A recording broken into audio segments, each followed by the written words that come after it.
Visit hsu.edu/getready for additional information. Did you know that Henderson State University offers the only aviation degree in Arkansas? You can learn a lot at Henderson. Come fly with us. Visit hsu.edu/aviation for additional information.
Year on offense. We run the football. We haven't thrown for over 200 yards the whole season. So our philosophy, we're going to do a lot of read plays, trap plays, and my kids are bought into the system, and we've ran this system for many years here at Mount Ida. And one of the things that helps with it too is we run it from Pee Wee, from third grade to senior high football, and they buy in, and our offensive line is playing great. My backs run hard. Got a good quarterback, and Dakota Beachy there that makes us go. And over 2,000-yard rusher here with Ben Woodfield, and my left halfback is having a great season for us. Yes, sir. And Coach, you have a tough task on Friday night, Coach. Murfreesboro, they are coming off a 52-16 win against Mark Tree, Coach. Talk about prep. Like, what has that been like for you, and what does your team need to do to be successful on Friday night? Murfreesboro is very similar to us. They're running the option, triple option, out of the I formation. So it's two, very similar styles of football. So, as I said earlier, we have to be extremely disciplined on defense to beat them. That's what it's going to come down to. Our offensive line coming off the ball and, maintaining our keys on defense to stop the triple option. You get your eyes wrong, and they got some good athletes, got a good offensive line. And I consider they have one of the best defenses we have seen all year coming at us, too. They run a good program over there, and it's going to be a tough task. But, you're going to see two similar styles of football. Both of us going to run the football. Whoever can do it the best will win the football game. Join us after this break as we look at the Stevens Inc. Big Game of the Week and some games to watch. For over 70 years, we at the Electric Cooperatives of Arkansas have had our game face on. Our passion for delivering reliable, affordable power to every corner of Arkansas is stronger than ever. And with 17 electric distribution cooperatives, we cover more than 60% of Arkansas. That's power to more than 500,000 homes, farms, businesses, winter, spring, summer, and cool fall football Friday nights. The Electric Cooperatives of Arkansas, powering the thrill of Friday night lights. When you share the story of your summer vacation, will people lean in or tune out? When you tell them you spent one morning in a 4-story treehouse and that afternoon at the world's largest indoor Tesla coil, you'll have their attention. When you explain that you took your kids on thrill rides and a Sunset Lake cruise in the span of a few hours, they'll be hooked. And when you say you enjoyed a relaxing soak in the city's famous thermal spring water, well, then they'll just be jealous because they didn't go to Hot Springs, Arkansas. For more info, visit hotsprings.org. When a patient rings the bell after completing cancer treatment, we celebrate one more step toward healing. And with the new UAMS Baptist Health Cancer Center, we celebrate the trusted choice in cancer care. The two greatest healthcare forces in Arkansas have come together to deliver second-to-none treatments with the latest technology, all in celebration of you. Learn more at baptist-healthcancercenter.com. Baptist Health, for you, for life. We all have our traditions, from Friday night lights to Saturday morning hunts. These are the traditions we pass down to the next generation. Now, we might have hung up our cleats a long time ago, but come tomorrow morning, we can still put on our camo and hunter orange, because some traditions last a lifetime. Get your hunting license and enjoy a season of memories, both on the field and in the woods. This message is brought to you by the Arkansas Game and Fish Commission. Hunt natural. One automobile is the undisputed classic, the BMW 530i X-Drive. Saracen Casino is giving the ultimate driving machine to one lucky player. Play all November at Saracen and score entries into the drawing for your chance to drive home in an exciting BMW 530i X-Drive from BMW of Little Rock and Saracen Casino. At 40 minutes from Central Arkansas, Saracen is Arkansas's closest place to play. Saracen Casino Resort, Vegas, Arkansas style. Gambling problem? Call 800-GAMBLER. From your first paycheck to your first home, starting your own business, or celebrating your retirement, we're here for all of life's important moments. At Simmons Bank, our modern banking solutions make managing your finances effortless and efficient, so you can focus on what matters most. Simmons Bank, proud supporter of the moments that matter. SimmonsBank.com, member FDIC, equal housing lender, all accounts subject to approval. What does care look like through the years? From the first memories to the treasured moments, from life's accomplishments to life's challenges. We're here for you, body and mind. Arkansas Blue Cross and Blue Shield has been taking care of families for more than 75 years, providing health insurance and peace of mind with the kind of coverage that ensures your best days are ahead. Take good care, Arkansas. College dreams come true at the University of Central Arkansas, especially now with the UCA commitment. This new program provides a debt-free pathway for tuition and fees for Arkansas students whose families earn $100,000 or less a year. And that impacts everything.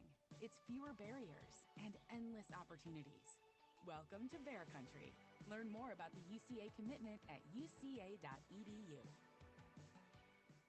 Now is a great time to get out and experience an outdoor adventure in the Arkansas Delta Byways region. From hiking to biking to water adventures, we've got them all. Bike, jog, or stroll across the Big River Crossing, the longest public pedestrian bridge across the Mississippi River. Do some fishing or kayaking on Lake Chico, the largest oxbow lake in North America. Explore the beginnings of Arkansas at Arkansas Post National Memorial. Visit deltabyways.com for more ideas. This ad paid with state and regional funds.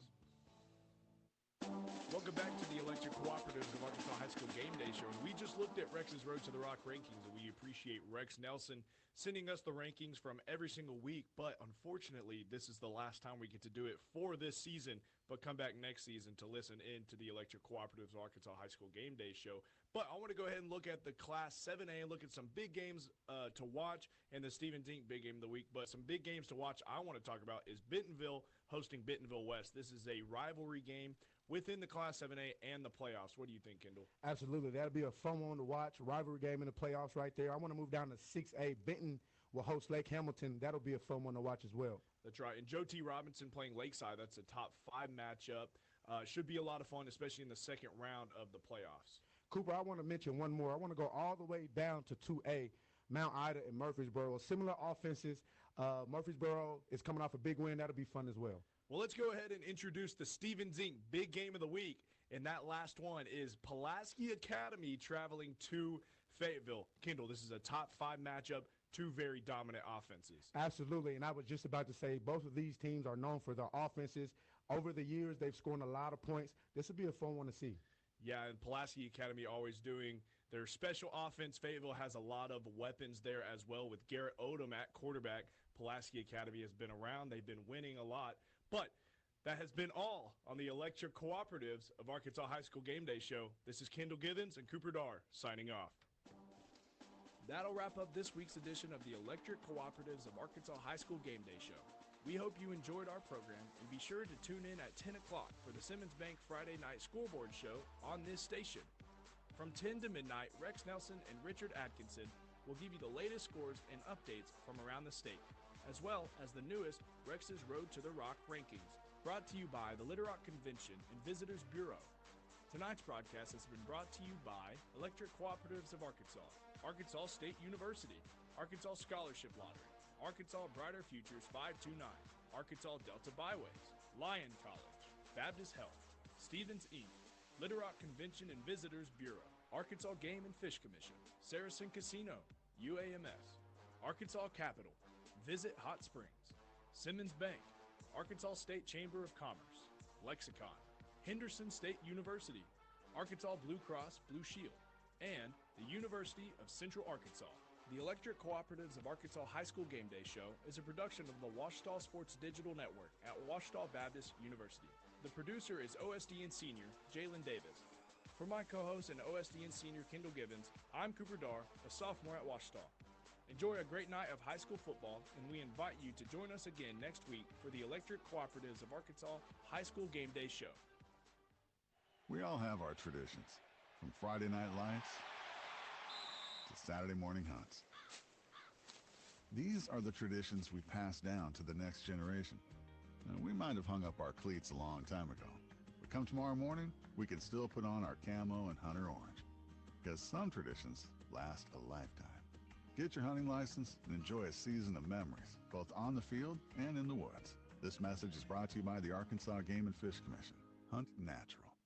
Atkins High School football on 100.9 Quick FM is made possible in part by Sorrell's Body Shop, by Honda of Russellville, by Atkins Physical Therapy, BK's Coffee and Gifts, Mac Daddy's Old Town Meat and Eat, by Congressman Bruce Westerman, R&R Express, River Valley Tractor, Phil Wright Autoplex, River Valley Tinting and Glass, Miller Roofing Company, First State Bank, Feltner's Athletes Corner, by Duval's Affordable Portable Buildings, E&F Roofing, ConAgra, Chicken Mart, Centennial Bank, the Arkansas Valley Farmers Association, Arkansas Tire and Auto Service, A Better Way Realty, Arkansas River Valley Heating and Air, and by Alaphus Realty. Atkins Red Devil football on 100.9 Quick FM. Well, good evening, Red Devil fans. I am Zach Phillips. I'm your play-by-play commentator for the evening. I'm here with my broadcast partner, Mr. Scott Warren. providing killer commentary tonight.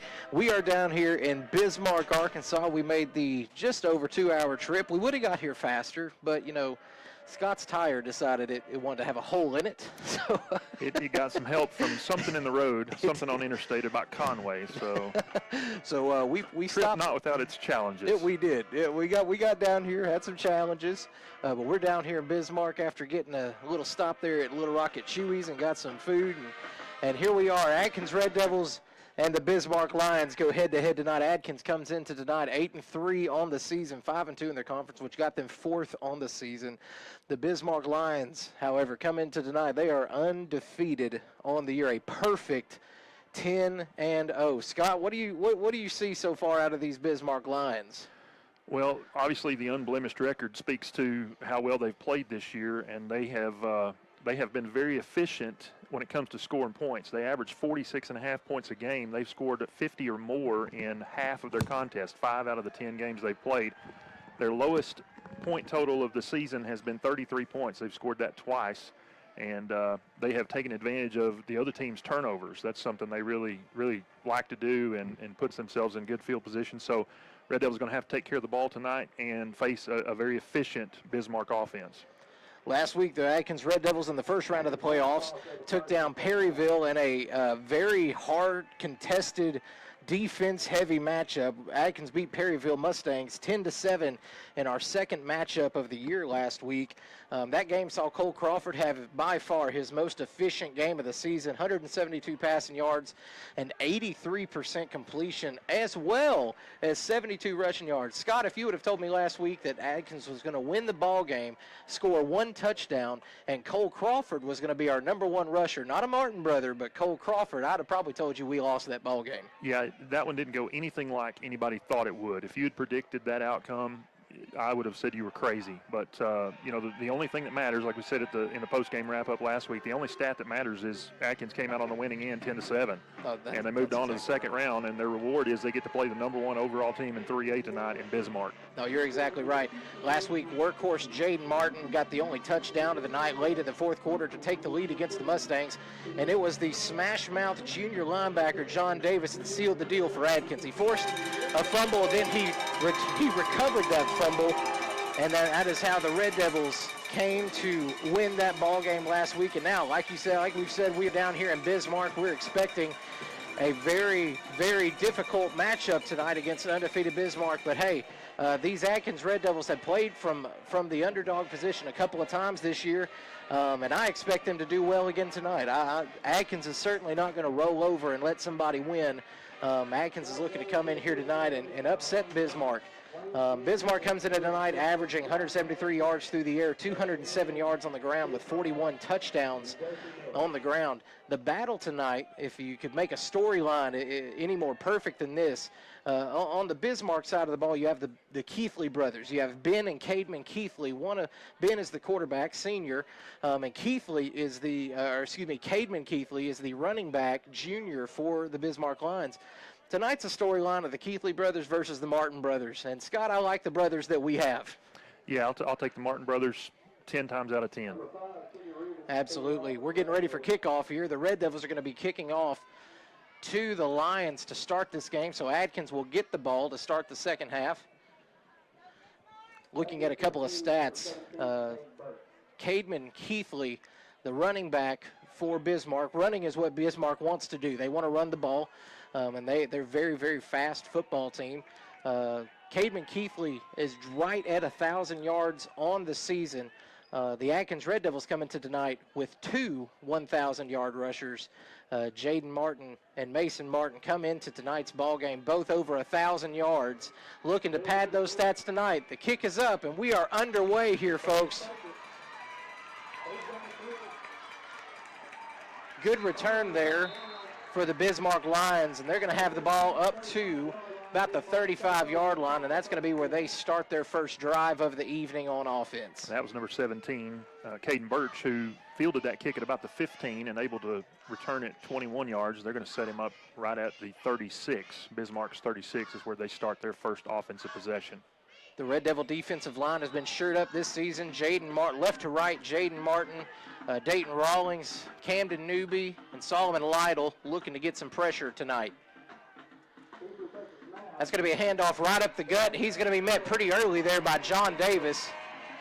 John's going to bring him down for his 132nd tackle of the year. Short gain of 1. Actually about 2. They're going to say 2nd and 8. John Davis leads 3A in tackles, 7th in the state of Arkansas in tackles. And Scott, looked this up this week. John is actually in the top 500 players in the nation in tackles. That's pretty amazing. I don't know how many high school football players there are in the nation, but to be in the top 500 in any category is pretty amazing. Takes a snap. It's going to be a toss around to the side. Keithley has the ball. He's trying to make something happen. He's going to get shoved out of bounds, but it looks like he's going to have enough for the first down. Number 80, Lucas Sims, forces him out of bounds, and it's going to be close. They're actually going to mark him at the 45, just shy of the 45, so he's going to be short. It's going to be 3rd and about 1 for the Bismarck Lions. Potential for a big stop here for the Red Devils.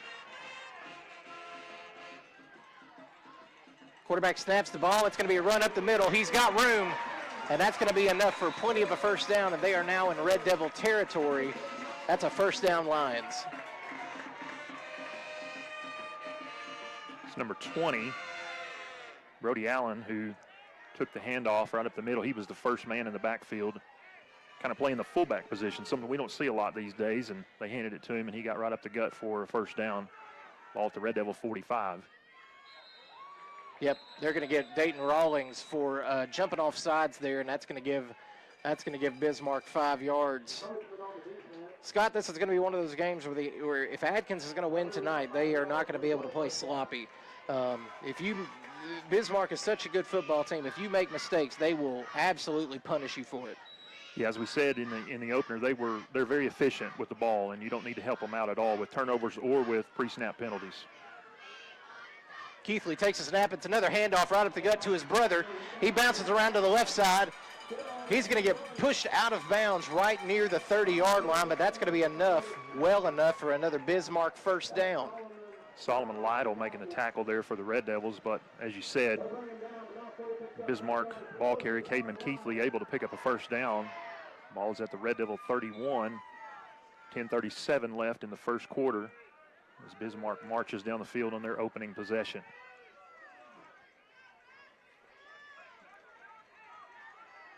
Bismarck kind of has some motion with their offensive line. They start off with their hands on their knees, and then they put their hand down in the dirt, and that kind of draws the Red Devil defenders off a little bit. It's going to be another handoff to the fullback position there. He's juking and jiving. He's going to get brought down by a host of Red Devils, but he is going to make it inside the 20-yard line, and the Bismarck will have their first crack at Atkins inside the red zone. And that was Johnny Diaz with the carry that time for the Lions. So Bismarck doing exactly what we said they like to do, just very efficient, run the ball, picking up chunks of yardage. And they have it in the Red Devil into the field inside the 20. Quarterback tosses it back to his brother, Cademan. He's trying to make something happen with some hesitation steps. He's going to have a good pickup there.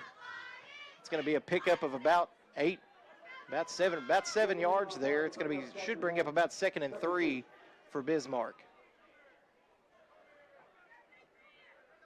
Ball spotted at the 13. That was Cademan Keithley on the carry, taking the pitch to the left side and getting down to the 13 where it would be 2nd and 4 for Bismarck. Bismarck looking to just run the ball here. It's going to be another handoff to Cademan Keithley. He's going to be stopped immediately right there in the backfield. Jaden Martin in on the tackle for the Red Devils. Gain of a couple of inches. Yeah, not much there on that one. Jaden Martin coming in from the end position to make that tackle. Not giving Cademan Keithley much room at all that time.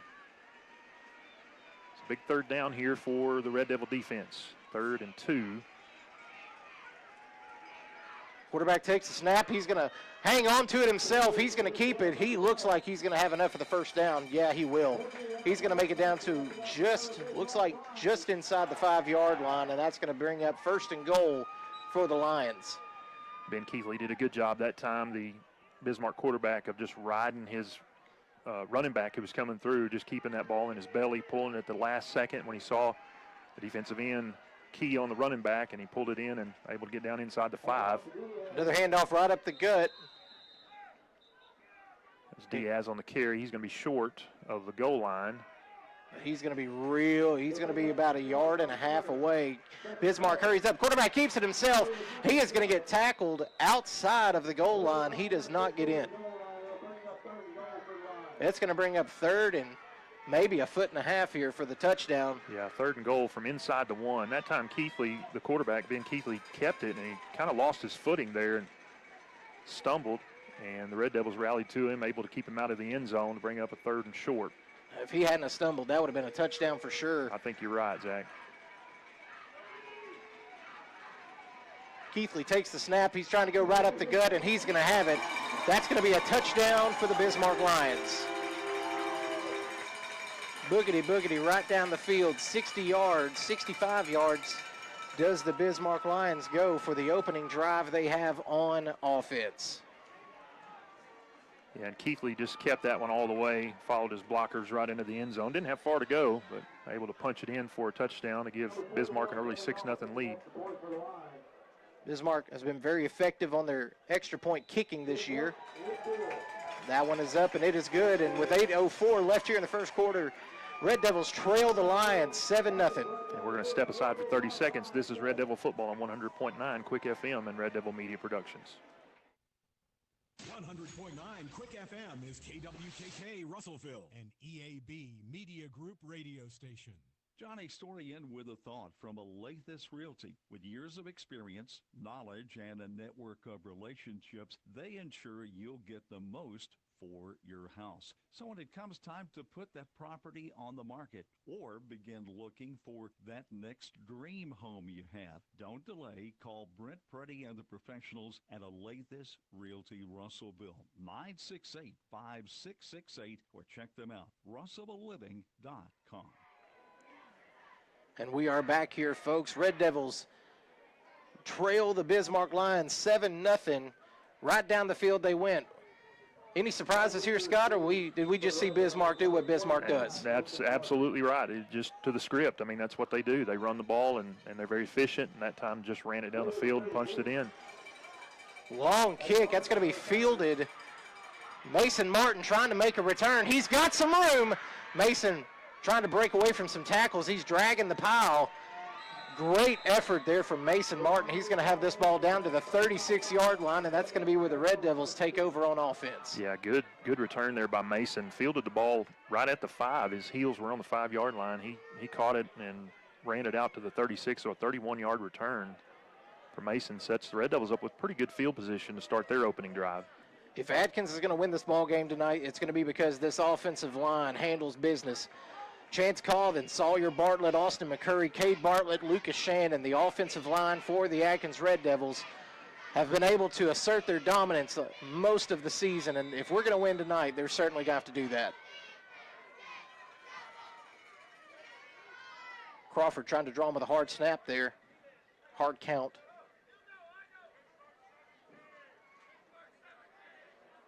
Checking to the sideline for the play. Now he's looking at his wrist and calling it out to his offensive teammates. Play clock down to 4. Crawford takes a snap. He's going to run around to the left side. He had a lot of pressure, and he's going to be sacked in the backfield. Great pressure there from the Bismarck defense to get their hands on Cole Crawford before he had any opportunity to do anything with that ball. That was 55 Bladen Whitley there for Bismarck to bring Crawford down with a 6-yard loss, and it looked like there was some confusion there on that play for the Red Devils. Just never really looked in sync there. Man in motion across the middle. Cole Crawford looks to his left. He's got a man there. That pass is completed, and he's got room to go. Davin Bowden could go all the way. That's Hageman. That's Tanner Hageman. Yeah. My goodness. Huge pickup for Tanner Hageman down just outside the 5-yard line. Huge run there for Tanner Hageman. Great catch. That's that yak effect, Scott. Yeah, and a good job by Chance Cawthon getting out to block on that screen. That was just a screen out to the left. Chance Cawthon got out there to lay a block to spring Tanner Hageman, and he raced all the way down the sideline inside the 5-yard line. Give the Red Devils 1st and goal. Red Devils already snapped the ball. Hand off to Jaden Martin. He's got nowhere to go, right up the middle. Man, what a great run by Tanner Hageman there to get Atkins down the field quickly. And we talked about it before a broadcast, Zach, about how last week the Red Devils were able to use that screen game more like an extension of the run game, just to get their receivers and even to get the running back, Mason Martin, a little extra room with those passes out to the sides. And Wild Devil formation. Mason Martin takes a snap. He's fighting forward. He's still fighting. They're going to mark him down at about the 2-yard line, 3-yard line, maybe? He's down in there. We're pretty far away, folks. He's at the 2. We're on the Atkins 45, so we're quite a ways away from the action here. And they're on the far hash from where we are. Hey, Camden Newby has just come into the game, so let's put the bowling ball in there and get a Martin brother behind him. 3rd and goal from the 2. And Red Devils bringing in some extra size there to block.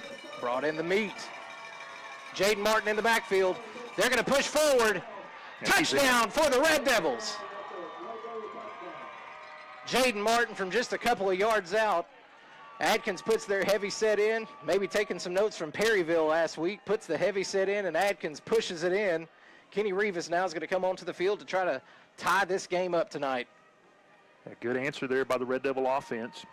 Bismarck opens their first offensive drive. They drive right down the field, put a touchdown on the board. Red Devils answer back with their first offensive possession.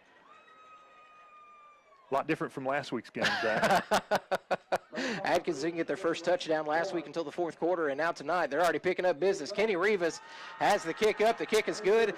Red Devils tie this ball game up, folks. It's going to be a barn burner, 7-7, 5:43 left here in the 1st quarter. And we'll take a 30-second break. This is Red Devil Football on 100.9 Quick FM and Red Devil Media Productions.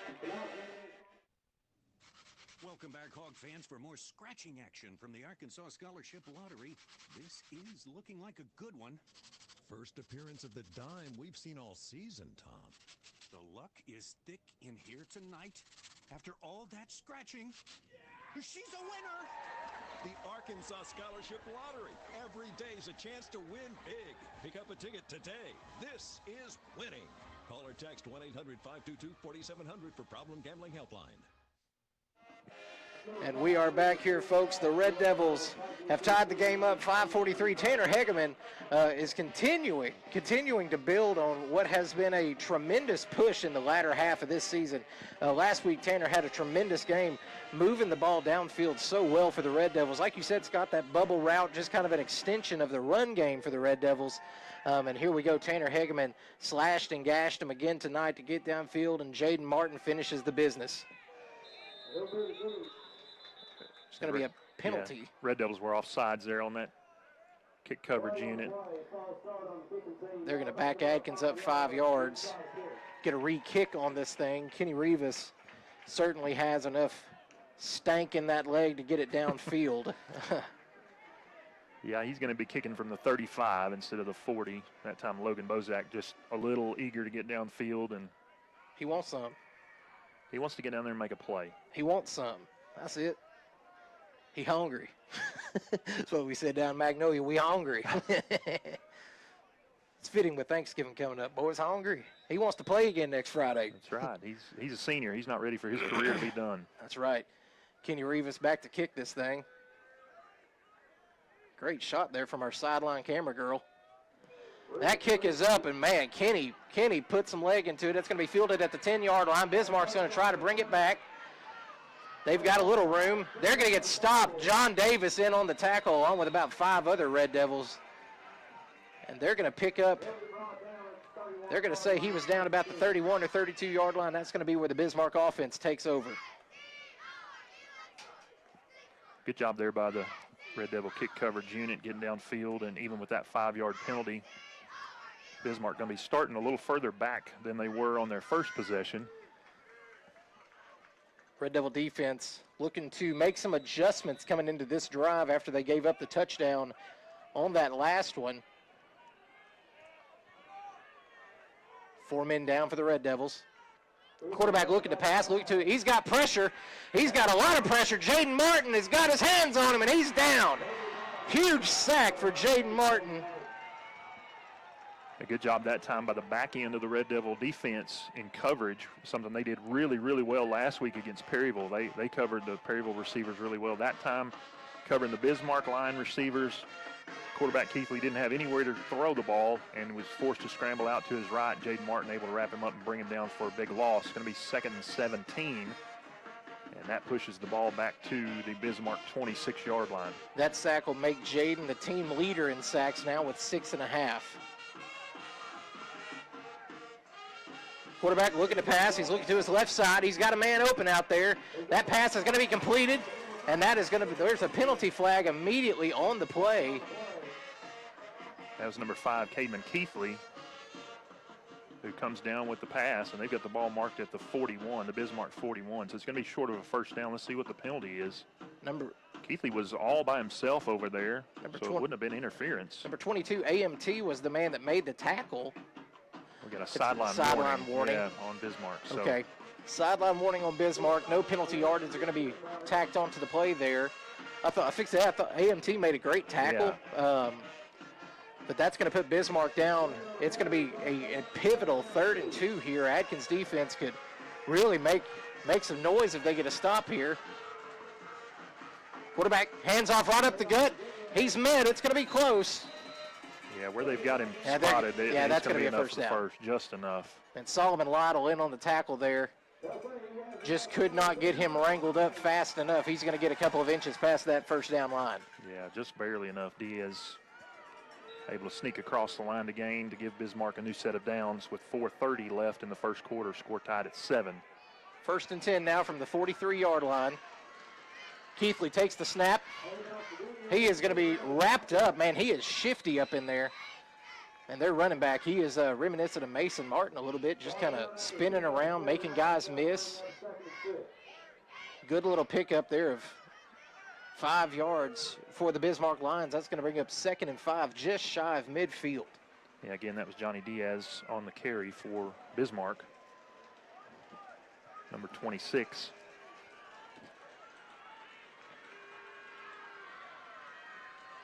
Man in motion across the right side. It's going to be a jet sweep.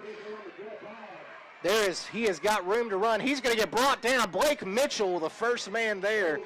And he's going to get brought down about 2 yards short of the first down marker over near the Atkins sideline. And that play, that jet sweep, looked like it had a lot of potential, and the Red Devils just rallied to the ball. Blake Mitchell, the first one there. We do have a flag on the play on the far side. Officials are discussing what's going to happen here. What's going to happen there. They're going to mark it off against Bismarck. I think we're going to get a hold out there on the perimeter. They're going to back that up 10 yards. That's going to bring up second and about 14. So break there for the Red Devil defense. What would have been 2nd and short, now going to be 2nd and 14. Actually, it would have been 3rd and short. Yeah, 3rd and short. You're right. So now, obviously, Atkins going to accept that penalty. Going to make it 2nd and 13 for the Lions. Jaden Martin was kind of the one that came off that edge and disrupted that play. Quarterback takes the snap, looks to his left. He's going to have to run. He's got pressure. He is down again. Dayton Rawlings, the pit bull, getting in there and handling business for the Red Devils. And that's going to be key for the Red Devils tonight is, when Bismarck does have to throw the ball, and that time they were in a 2nd and long situation, is getting pressure on the quarterback, Ben Keithley, not giving him time. And twice tonight they've been able to get to him and bring him down. That time Dayton Rawlings the one that got home, and that backs Bismarck up even further. They're looking at 3rd and 21 from their own 34. Bismarck probably looking to pass here. Quarterback looks to his left, and that ball is going to be uncorked. That pass is completed. He is going to get shoved out of bounds, and it's going to be real close to the first down marker. Yeah, he's going to be about a yard short. It's going to bring up 4th and 1. Ball is on the Atkins 47-yard line. It'd be interesting to see what they're going to do here, Scott. I would anticipate you're going to go for it here. Yeah, I would say they keep their offense on the field. And that's what they're doing. They're about to run. They're trying to get up to the line pretty quickly. I think they're going to snap this ball and try to get in here. Red Devil defense. Yep, Keithley is going to run this thing right up the gut. I think they kind of caught the Red Devils off guard a little bit there. Atkins didn't quite look set up. And Bismarck's going to push forward to get a first down. Ball on the 39-yard line. 2:35 left here in the first quarter. Atkins and Bismarck all tied up. Jackson McNutt and John Davis combining to make that tackle, but not before Bismarck picks up the first down.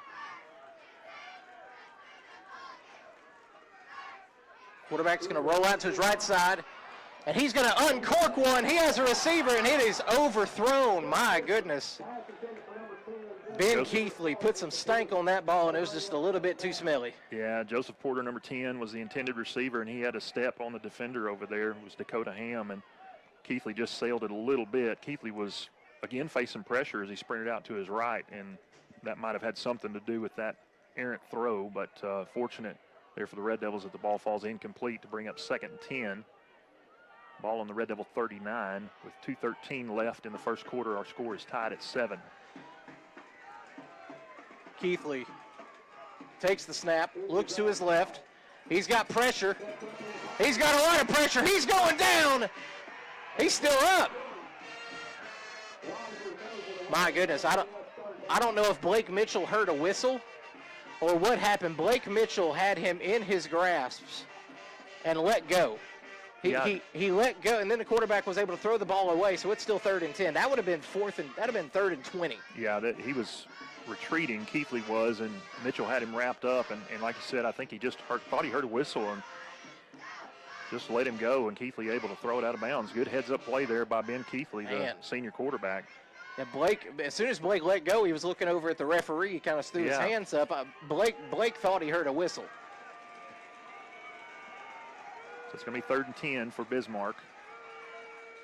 Quarterback rolls out to his right side. He's got pressure. Dayton Rawlings getting out there, and he's going to uncork another one. That pass is completed. No, that pass is incomplete. Man, Scott, that was close. Yeah, Lucas Sims able to knock that one away. The last pennant. Great job there by the senior Lucas Sims. He is not wanting to go quietly into that good night. He wants to finish his senior year with a bang here in Bismarck. And he laid out there and got just enough of that ball that Cademan Keithley couldn't bring it in. Bismarck's going to keep their offense out there. It is 4th and 10. Ball on the Atkins 39-yard line.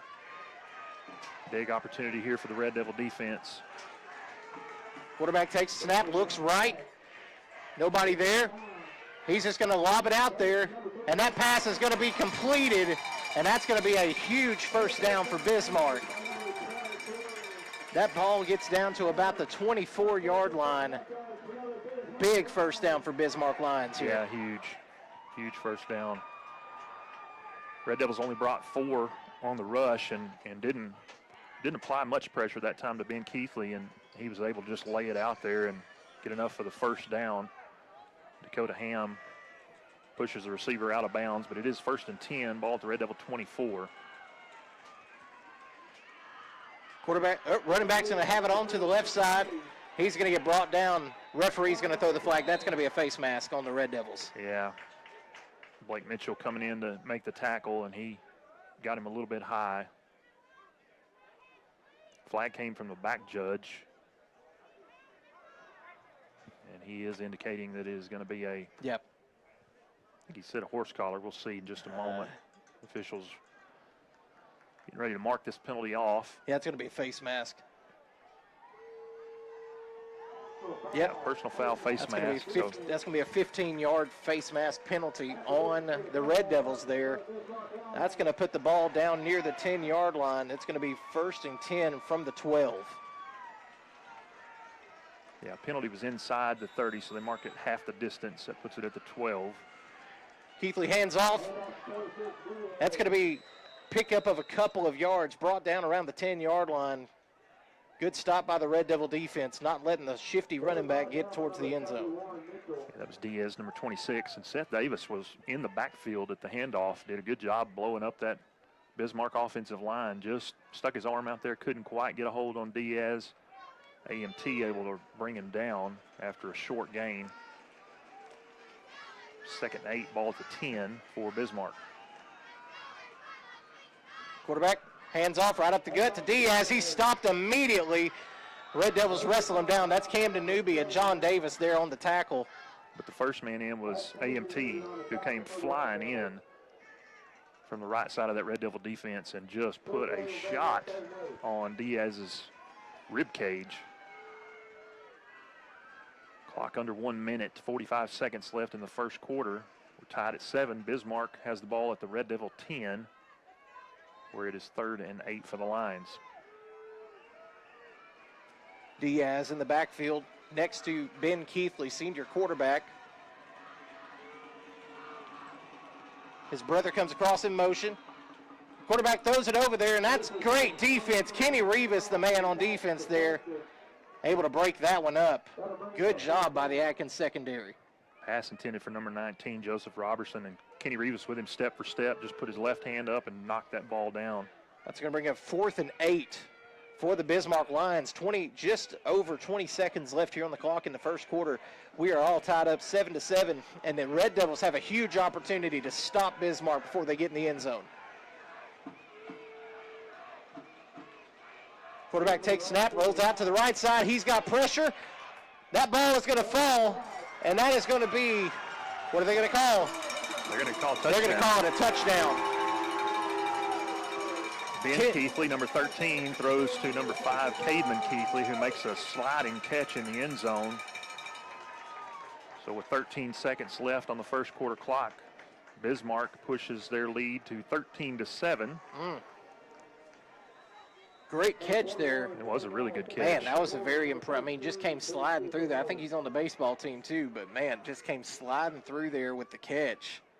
Bailing his quarterback out of pressure. That kick is up, and that kick is good, and that's going to push the lead. Bismarck Lions lead the Atkins Red Devils 14-7 with just under 14 seconds left here in the first quarter. And we'll take another 30-second break. This is Red Devil Football on 100.9 Quick FM and Red Devil Media Productions. Fall is here, and you know what that means? This is the perfect time to gather with family and friends. If you're in the market for a new ride, swing by Phil Wright Autoplex Russville. We've got a large selection of Chevrolets, GMCs, and Toyotas just waiting for you. Whether you're planning a road trip for the holidays or you just need something reliable for everyday adventures, we've got you covered. Our service department is here and ready to get your vehicle back on the road. Come on down. Check out our new and pre-owned lineup. Let's find the perfect vehicle for you. Phil Wright Autoplex, exit 84, just off 540, Russville. PhilWright.com. And we're back here in Bismarck, folks. Atkins waiting on this kickoff. Just gave up a touchdown there. Atkins a couple of times on that drive, Scott. Atkins had Bismarck backed up to 4th down 3 times, I think, on that drive. And the Lions were able to persevere through that and come out on the other side with a touchdown. Yeah, some key conversions there on 4th down for Bismarck. Red Devils had a chance to get them off the field and get their offense the ball back. Just couldn't come up with it there, and Bismarck able to punch it in for a touchdown to go up 14-7 with just a few seconds left here in the first quarter. The kick is up, and that ball is going to be fielded over on the left side by Tanner Hegeman. He's trying to make a couple of moves, but he's going to be stopped inside the 20-yard line. That's going to bring Atkins going to take over on offense here on around their own 18-yard line. Not a great return there for the Red Devils. Yeah, Tanner fielded that one on about the 8, only able to pick up 10 yards on the return.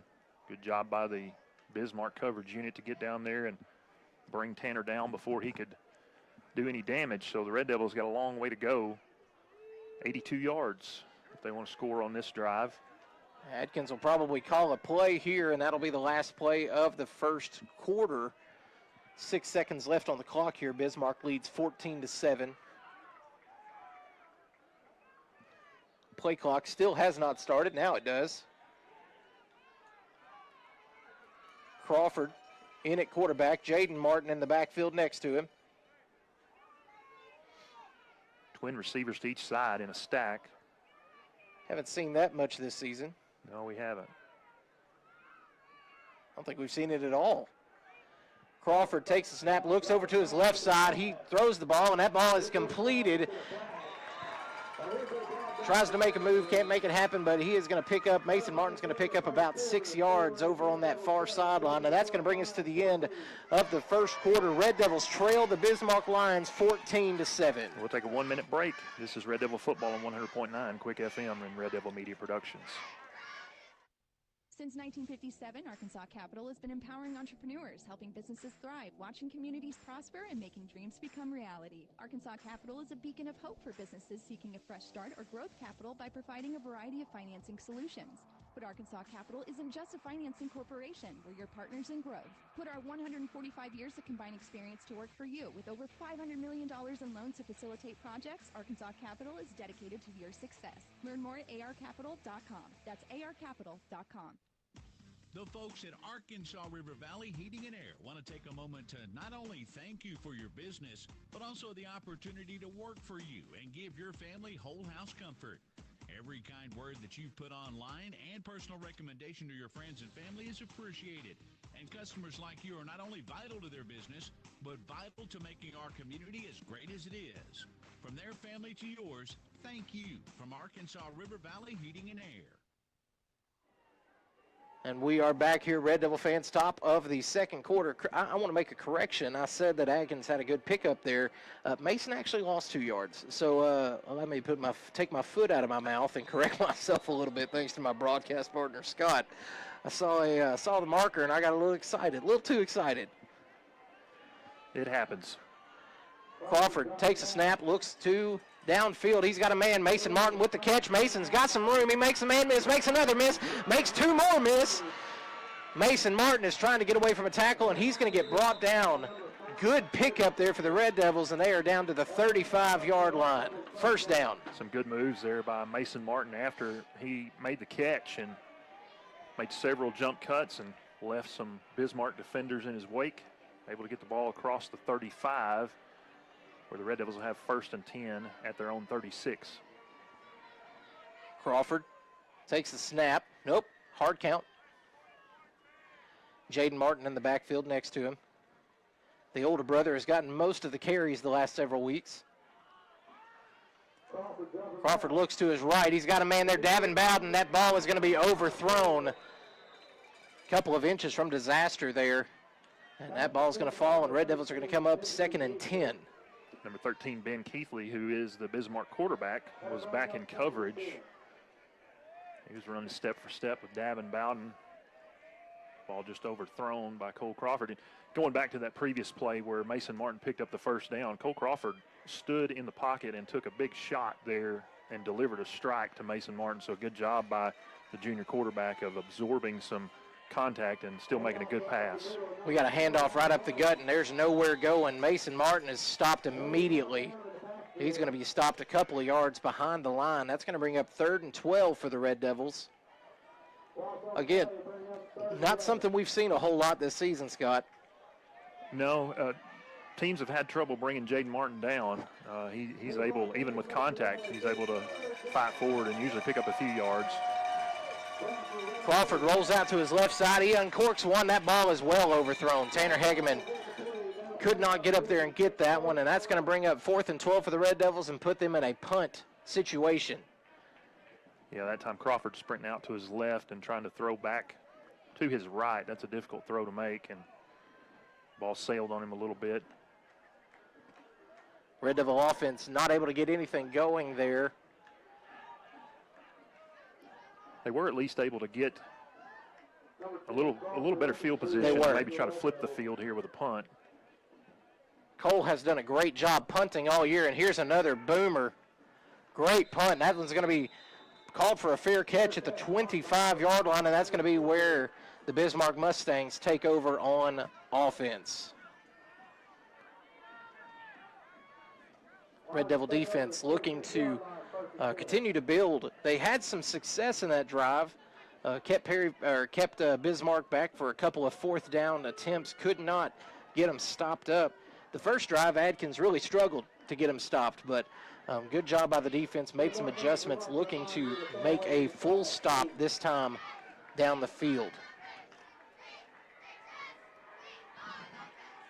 Red Devils showing pressure, jet sweep across the middle, and that's going to be a penalty, false start on the Bismarck Lions. That's going to back them up to the 20-yard line, 1st and 15.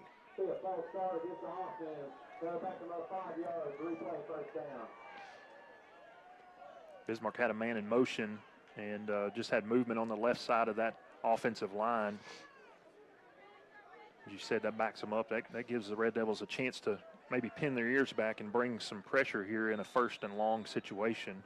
Red Devils have done well pressuring the quarterback all year long. Well over, I think around 30 sacks on the year is Atkins.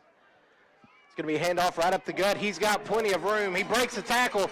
He's got room on the left side. Lucas Sims is the man that throws him out of bounds, but that's going to be enough for a big first down for the Bismarck Lions. That was 26 Diaz again, and you know, Zach, I was looking at the stats, Bismarck stats, and Diaz is not really, he's not really had a huge year in terms of running the ball. He's, all season long, he only has 182 rushing yards, and tonight he's done most of the damage on the ground for Bismarck.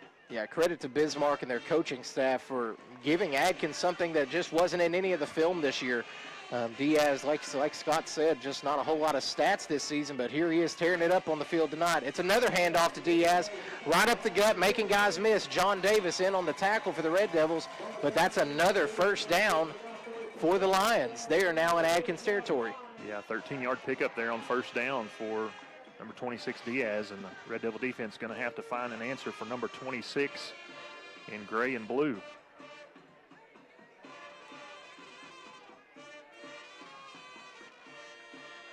You said it, Zach, the ball across midfield now for Bismarck. They're at the Red Devil 47. Quarterback takes a snap, pitches out to Cademan. He is going to break some tackles. I was busy watching what was happening over in the backfield. He's going to have that ball down about 7 yards. It's going to bring up 2nd and 3 for the Lions. 9:52 left here in the second quarter. Red Devils trail 7-14. Wyatt Hearn coming up from the safety position to make the tackle on Cade Keithley. Ball now sits at the Red Devil 40. Keithley takes a snap, handoff to Diaz, right up the gut. Nope, he fakes it around. He keeps it himself on the left side. He's got room. Lucas Sims, the Red Devil, in on the tackle over there, but that's going to be another big first down for the Lions inside the 30-yard line of the Red Devils. Yeah, Keithley that time with a nice fake and pulled it out, ran off the left side and got another first down. Ball at the 28-yard line, the Red Devil 28, where Bismarck will have a fresh set of downs. 9:12 left in the second quarter. Bismarck with a 14-7 lead over the Red Devils. In the pistol formation, Keithley takes a snap, hands off to Diaz, right up the gut. Diaz has got plenty of room. He's not going to get caught. They do run him out of bounds. They did. Shy of the goal line. Man, shout out Lucas Sims. And yeah. I think Kenny was down there as well. Lucas Sims and Kenny running him out of bounds. My goodness, I didn't know if anybody was going to catch him. Man, Diaz has been the story of the night, the surprise of the night. We thought the storyline was the Keithley brothers versus the Martin brothers, and it's been Diaz versus the Red Devils at this point. Yeah. They're going to mark him down at the 5-yard line. It'll be 1st and goal for Bismarck. They're at the 5. Diaz again with the handoff right up the gut. He is not going to get in there. He's stopped by a couple of Red Devils.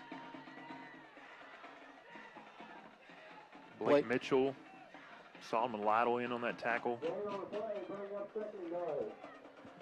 2nd and goal, ball down here at the 2-yard line. 8.5 left here in the second quarter. Red Devils trail 7-14. Bismarck trying to get in their 3rd touchdown of the night.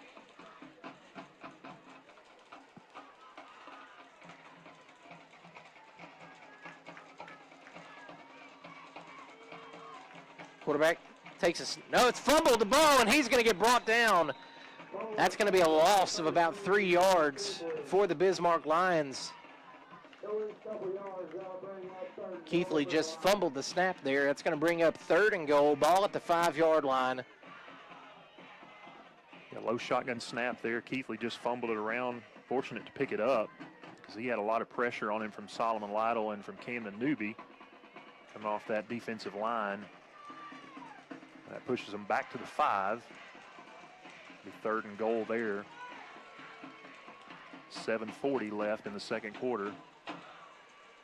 Quarterback takes snap, rolls out to his left side. He's going to look like he keeps it himself. He's going to push in, and that's going to be a touchdown for the Bismarck Lions. Ben Keithley, number 13, senior quarterback, keeps it himself and gets it into the end zone for the Bismarck Lions, and that's going to push the score 20-7. Red Devils trail the Lions, 7.5 left here in the second quarter. It's a good football team, Scott. It really is. You can see why they're the number 1 team in 3A. Yeah, there is no surprises as to why Bismarck is the number 1 team in 3A, folks. They play very efficient, very few mistakes, good football. Kick is up, and that kick is right down the gut. That's going to push the score. Red Devils trail the Bismarck Lions 21-7 with 7:29 left here in the first half. We'll step aside for 30 seconds. This is Red Devil Football on 100.9 Quick FM and Red Devil Media Productions. Your business is up against a lot of things these days. Inflation cost, workforce issues, federal overreach. The list of things keeping you up at night keeps getting longer. The Arkansas State Chamber Associated Industries of Arkansas is here to help. We are constantly working to improve the business climate and make Arkansas as competitive as possible. The Arkansas State Chamber Associated Industries of Arkansas works tirelessly for your business so you can rest easy. Join us today. And we're back here, folks. Red Devils trail the Bismarck Lions 21-7, 7.5 left here in the first half, and we're getting ready for kickoff. Yeah, Red Devil offense needs to answer here and stay in the game. You know, second quarter, and you're down 2 touchdowns, and this is a team that the Red Devils have come back from large deficits before, but this is the number 1 team in 3A. You don't want to get down too big to them. You want to try to keep within striking distance here. And, of course, you get the ball to start the second half. So if you can score here and eat up a lot of the clock, then you put yourself in a good position to equalize it when you come back out after the half. No, you're exactly right. Red Devil offense has got to answer here. That kick is away, and they're going to toss a penalty flag. That's going to back them up 5 yards for one of the Bismarck kickoff men. Just a little excited on the play. Yeah, number 6, Jeremy Walters, was the one who was guilty of that infraction, just like we saw Logan Bozak on the last Red Devil kickoff, just eager to get downfield and a little bit too eager. He's offsides, and that's going to back them up. And Whitley's going to have to kick from the 35 now instead of the 40. Red Devil return men back to take this. Jaden Martin, Mason Martin, and Tanner Hegeman. Mason, the deep man in the middle. Jaden and Tanner. Kick is up. And that's going to be fielded by Tanner Hegeman. He's going to try to make something happen here. He doesn't have a whole lot of room to go. He's going to get brought down. Looks like just outside the 20-yard line, down to about the 21, and that's going to be where the Red Devils take over on offense with 7:23 left here in the first half. Bladen Whitley, number 55, does the kickoff duty for Bismarck, and he kicks a deep ball, Zach. Yeah, he does. He's a big boy. And he puts some air under it and gives his guys a chance to run down there and be in a position to cover it well, and they do a good job at that. Red Devil's going to take over here at the 21.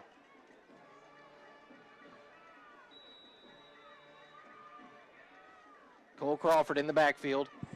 Takes a snap, handoff to Jaden Martin. They're trying to make something happen, but there's nobody there.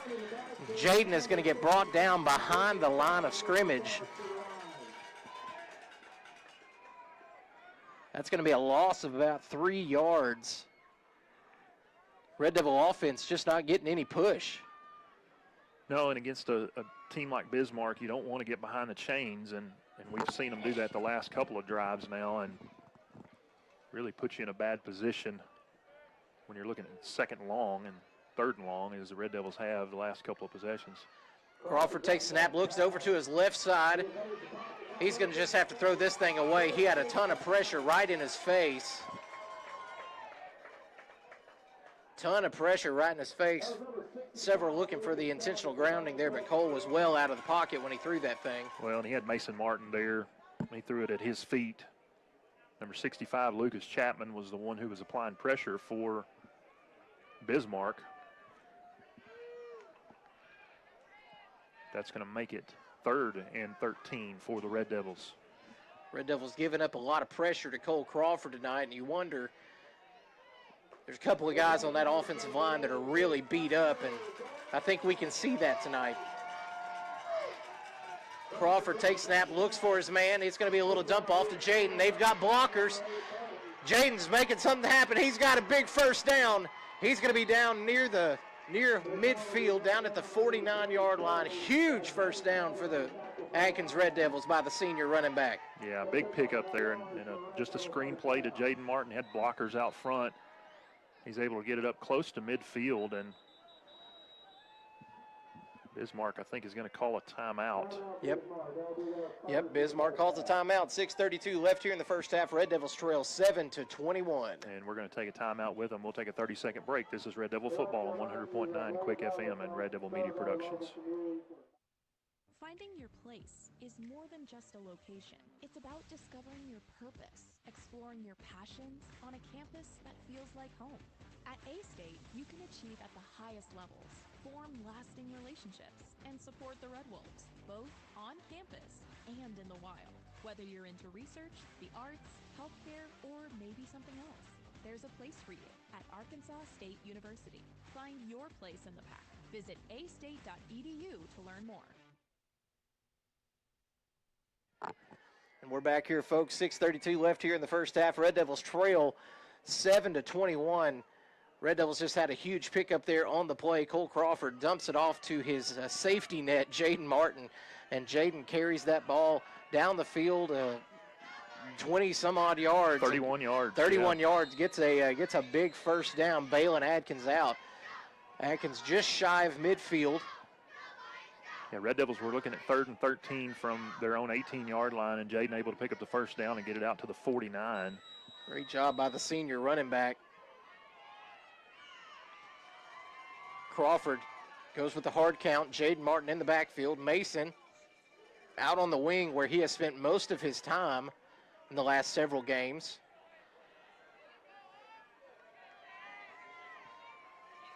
Empty backfield. Crawford is going to keep it himself, goes right up the gut, but man, he's met quickly, and he's gang tackled by a couple of different guys, and that's going to be a loss of, what are they going to say? I think they may give him some forward progress. That's going to be a loss of 2 on the play. No, just a loss of 1. It's going to bring up 2nd and 11. Cole trying to go off the right side of his offense there, and Bismarck just brought a lot of pressure in the gap he was trying to run through and able to stop him just short of the line of games, or the line of scrimmage, excuse me. We got a handoff to Jaden Martin, and he's stopped immediately. That offensive line struggling to get push against this Bismarck defensive front. Bismarck's loading the box here. They are, yeah. They're rushing 6-7 guys every play. Yeah, they're stacking them up there, bringing everybody from that 1st and 2nd level and just clogging up the middle. And Red Devil backs just finding it difficult to have any holes to run through at all. And again, you wonder if them being banged up has something to do with it. You got one lineman dealing with a hurt back, another one with a very hurt hand. Yep. And Bismarck coming off a bye week, they had a chance to rest up. Little dump off pass. Jaden Martin has it complete. He's got his blockers. Great blocking. Big first down for the Red Devils. Great little pitch and catch there between Cole Crawford and Jaden Martin, and huge shout out. Great blocking there for the Atkins Red Devils. Austin McCurry out with a big block. And Sawyer Bartlett downfield as well. That's your center and your left guard getting downfield and handle business and anyway. And helping your running back pick up the first down. That's right. Take care of business however you can. Crawford takes snap. It's gonna be a little bubble out to Mason. Mason catches it behind the line, and he just tries to get back to the line of scrimmage. That's gonna be a loss of 2 on the play.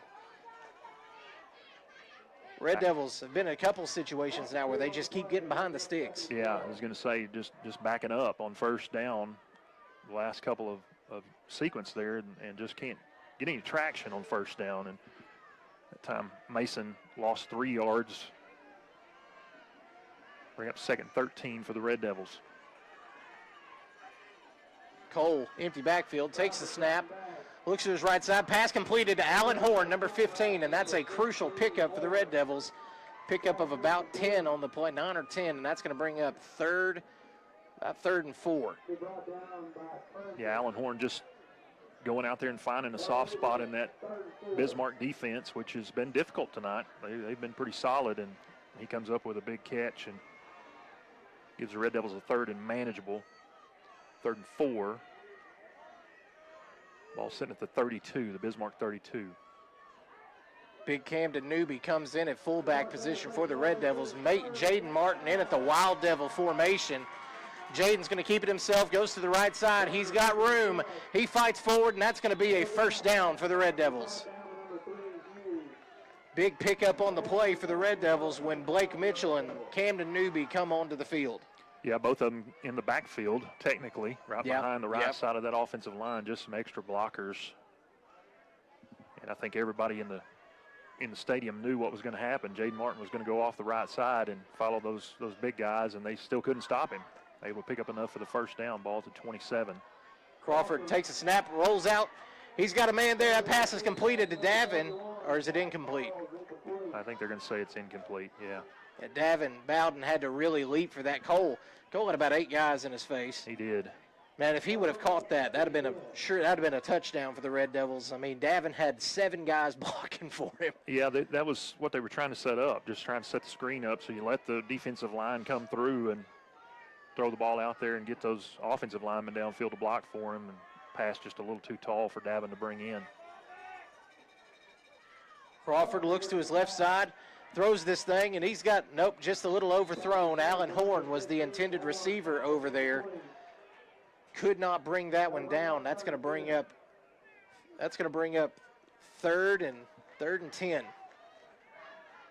And there is a penalty flag on the play. It's going to be holding against the Red Devils. It's going to back him up. From 3rd and 10 back to 3rd and 20. 3rd and 20. Number 65, Lucas Chapman, coming off the right side of that Bismarck defense, getting pressure, and I think it was Chance Cawthon just really had no choice but to reach out and grab him and keep Cole Crawford from getting creamed. Pummeled back there. Yeah. Crawford in the backfield, takes the snap, looks downfield, a little dump off to Jaden Martin. Jaden's trying to make something happen, and he's going to get back near the original line of scrimmage. They're going to say he's just short of the original line of scrimmage. Ball down at the 30-yard line. 4th down and 13 about. Red Devils at the Bismarck 30-yard line. Offense still out on the field here. This is a big 4th down. If you're Atkins, you've got to score here. Yeah, you gotta stay within striking distance. Yep. Crawford, 13 yards to go. Tried the hard count. Looks like now Coach Dobbs going to take a timeout. With 3:32 left here in the first half, Red Devils trail 7-21. Coach Dobbs calls a timeout to get his team together. And we'll take one with him. We'll take a 30-second break. This is Red Devil Football on 100.9 Quick FM and Red Devil Media Productions. 100.9 Quick FM is KWKK Russellville, an EAB Media Group radio station. This is Russ Jones, president of Arkansas Tech University. Arkansas Tech is the only public university in the state that had 0 increase in tuition, fees, or student housing this year. We are committed to providing a quality, affordable education. We also understand that learning extends beyond the classroom. Arkansas Tech provides the complete university experience while remaining small enough to know you as a person and not a number. Visit atu.edu to begin your Arkansas Tech journey. A better future awaits. Let's build it together at Arkansas Tech. And we're back here, folks. We're coming near the end of the first half. Red Devils trail the Bismarck Lions 7-21. We've certainly learned why they're the #1 team in 3A tonight. But here the Red Devils are at the Bismarck 30. We've got a chance to make some noise. It's 4th and 13. Cole Crawford has got to get this ball 13 yards to keep this drive alive and to get points on the board for the Red Devils. Needs to get down to about the 17 for a first down. Crawford takes the snap, looks downfield. He's got some time. They're going to call Sawyer Bartlett for a hold. Cole just, that ball is uncorked. That pass is completed. Davin Bowden with an amazing catch to save his quarterback's life, but this one's going to be coming back. Yeah, That's going to bring us back to 4th and 23. They're going to get Sawyer Bartlett with a hold there in the backfield. And Sawyer doing what he had to do to save his quarterback. Yeah, and I don't think the White Hat knew that. The White Hat thinks it's an incompletion, and so he's already waved off the penalty. He's already. Yeah, Coach Dobbs is clarifying that. And that pass was completed downfield. Yeah. So now they've explained it to him. So they're going to mark off 10 yards against the Red Devils. So it's going to be 4th and 23.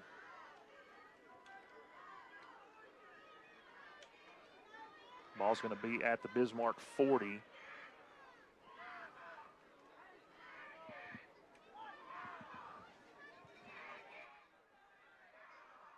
Still a lot of discussion here amongst the officials, and Austin Dobbs, the head coach for the Red Devils, out there talking to one of them at the line of scrimmage at the 30. Now the White Hat, the referee, comes over, get involved in the discussion.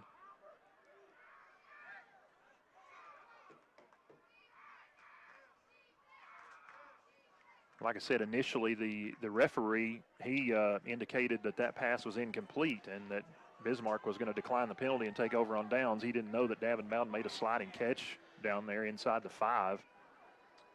Looks like they're marking it off correctly now. Yeah, they've got everything sorted out. So 4th and a mile. 4th and 23. Red Devils have a long way to go to keep this drive alive, and you've got to go for it here. You cannot. I mean, you're in no man's land. You certainly don't punt here.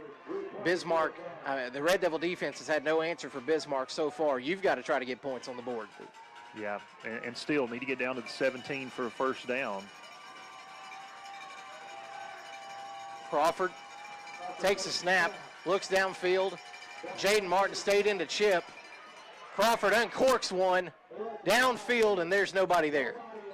There was nobody there. Cole Crawford does his best to get that ball downfield. I think may have had some miscommunication with the receiver. There was nobody in the vicinity. Yeah, we had 4 receivers from about the 15-yard line to the 20, and Cole threw it about 5 yards deep into the end zone. I think he was expecting one of them at least to break off and go get it. Yeah, he had scrambled out to his left and just hoping they would find some empty space in the end zone, and nobody was there. So Bismarck going to take over on downs at their own 40-yard line. That one hurts. Yes, it does. That one hurts. 3:12 left here in the first half. Red Devils trail the Lions 7-21. Bismarck's going to take over just inside their own 40-yard line. They've got 60 yards to go in 3 minutes. Man in motion across the middle. Quarterback's going to keep it himself, looks downfield. He's got a receiver wide open downfield.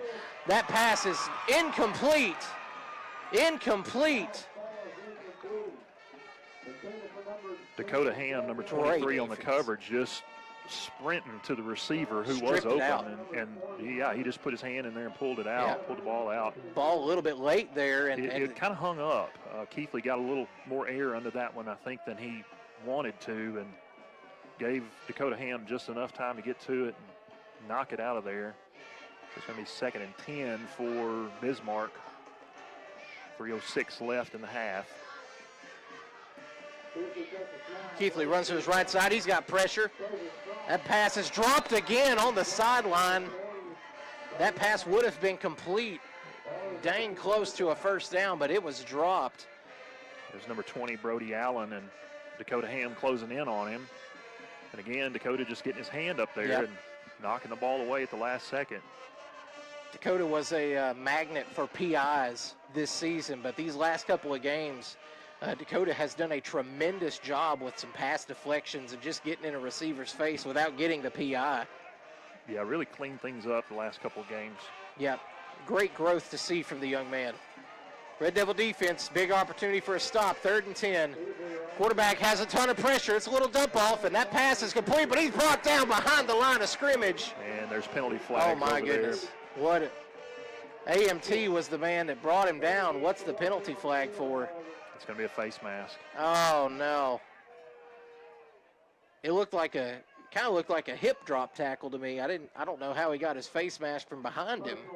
Yeah, it's face mask. Yeah, they're going to get AMT for a face mask, and that's going to give Bismarck an automatic first down, folks. Man, that one hurts. What would have been 3rd and long, or 4th and long, actually. That'd have been about 14. Yeah, now it's going to be 1st and 10 across midfield.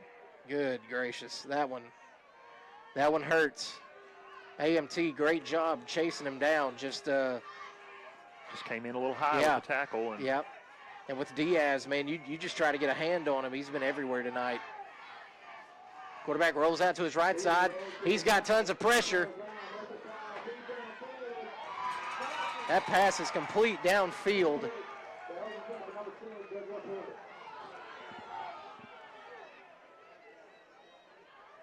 Was it, or was it incomplete? I think they said it's incomplete. They're saying it's incomplete down there. Where we're sitting, we don't have a great vantage point for what happens on the far side of the sideline. Yeah, we're on the left side of the press box, and that happened on the far right side, and we've got a wall kind of between us and the next section, so we can't see through the wall. So apologies for anything we might miss down there. We're doing our best. That is an incompletion, so it's going to bring up 2nd and 10, and we've got a timeout on the field. We'll take one on the air. We'll take a 30-second break. This is Red Devil Football on 100.9 Quick FM and Red Devil Media Productions.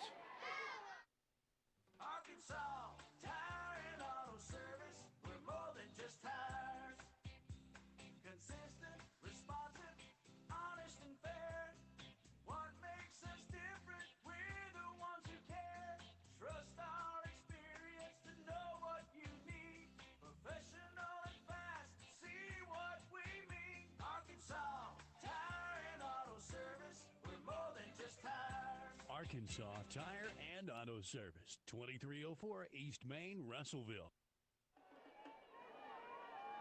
And we're back here, folks. 2:37 left here in the first half. The Red Devils trail the Bismarck Lions 7-21. Atkins just had a tremendous opportunity to close the drive. Couldn't get it done because of a face mask penalty.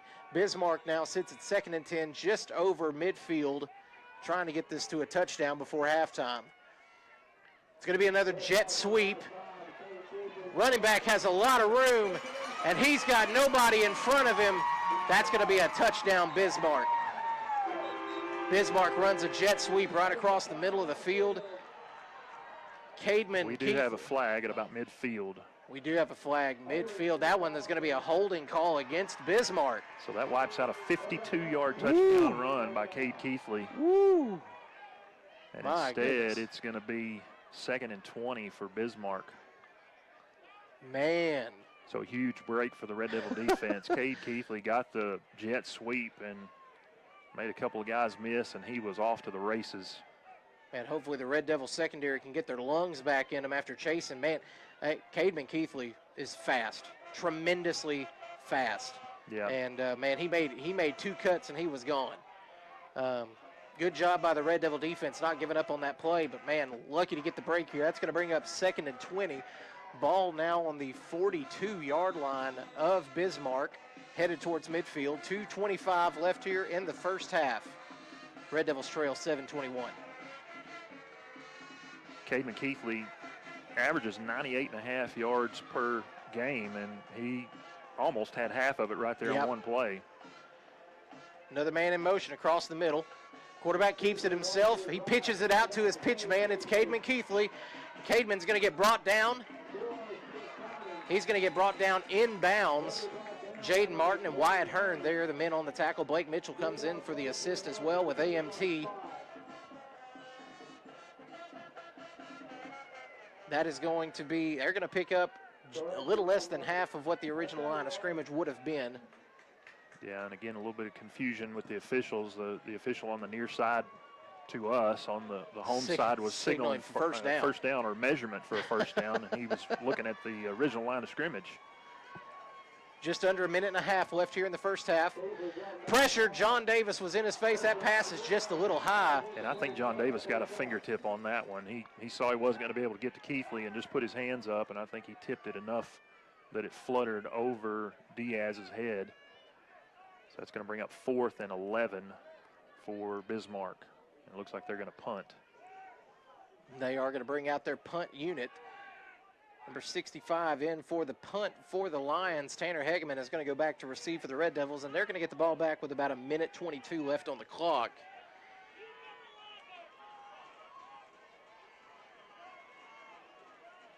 Hegeman getting stretched out back there.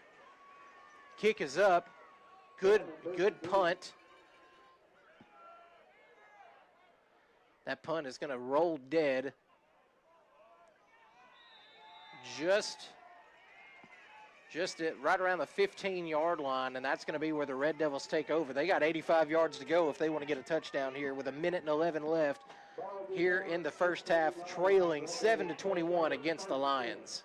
And, of course, the Red Devils able to strike quickly. We've seen that already in this game. Had one big play over on the far side early in the first quarter to get the first touchdown. Cole able to get it out to Tanner Hegeman quickly on the screen game, and Tanner raced up the sideline and got it inside the 5, and Jaden Martin able to punch it in after that. But Red Devils need to strike quickly again here. Empty backfield for the Red Devils. Crawford, 4 men out to the left side, goes for the hard count. Bismarck very disciplined. Davenbaum, the lone receiver on the right side. Looks to his left. He's got a little dump to Jaden Martin. Jaden breaks a tackle. He's got room. He breaks another tackle, and he's going to go down right around the 28, 27-yard line, and that's going to be a first down for the Red Devils. 1:03 left on the clock. The clock will stop for them to reset the chains. And the clock continues to run under a minute. Crawford takes a snap, rolls right. He's going to have to get rid of it. Oh, that pass is intercepted. Diaz with the interception. Oh, costly mistake there. And we've got a penalty flag on the play over near the Atkins side. Got a couple of penalty flags over there. Not sure what's happening over there, but there was something after the play. Yeah, those flags came in late, so. Surely going to be an unsportsmanlike conduct or something of that nature. So we're likely going to tack on some yardage to that interception returned by Diaz. No, they're going to say that was against Bismarck. So.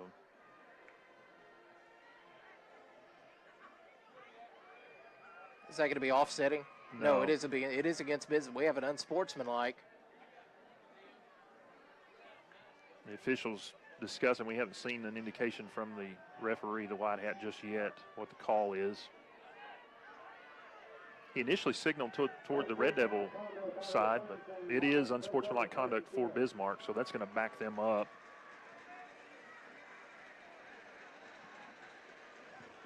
They're going to have it at the Red Devil 41. 52 seconds left here in the first half. Hand off to Diaz, right up the gut. He stopped immediately. Blake Mitchell built a stone wall in the middle, and Diaz was not going to get through it. Good job there by Blake Mitchell. Blake Mitchell crashing down causing a loss of yards there. 37 seconds left. Bismarck trying to hurry to the line. Quarterback takes a snap. He's got pressure behind him. That pass is going to be completed, and he's going to go out of bounds. Dakota Ham with the man that knocks him out. And that's going to be enough for a first down Bismarck, or really close to it. Nope, they're going to say third down, 3rd and 1. Number 10, Joseph Porter, the one who hauled in that catch. He's the one who dropped what probably would have been a touchdown a little bit earlier down there that we couldn't see. We said was complete first, and turned out it was incomplete, but he just dropped it. Bismarck fans celebrated. I was like, it's complete. Yeah. 28 seconds left here in the first half. Quarterback takes a snap, looks right. He's got pressure. He just dumps it off number 10. And Dakota Ham again. Dakota Ham, great job on defense, coming in there to knock that ball loose. Dakota Ham having his best game of the year so far tonight, just disrupting play. Yeah, they're picking on Dakota a lot, going his direction, and so far he's done a really good job tonight. 24 seconds left here in the first half. Red Devils trail 7-21. It is 4th and inches. Ball just outside the 30. It's going to be handoff to Diaz, and Diaz has got. Second effort. They're going to say he got it. Yeah, second effort there. He was met quickly by the Red Devils, but Diaz, kudos to him for a second effort that pushed him over the first down marker. And that's going to be a timeout on the Bismarck side of things. 20 seconds left here in the first half. Red Devils trail 7-21. Bismarck headed in towards the end zone, trying to get points on the board before the half.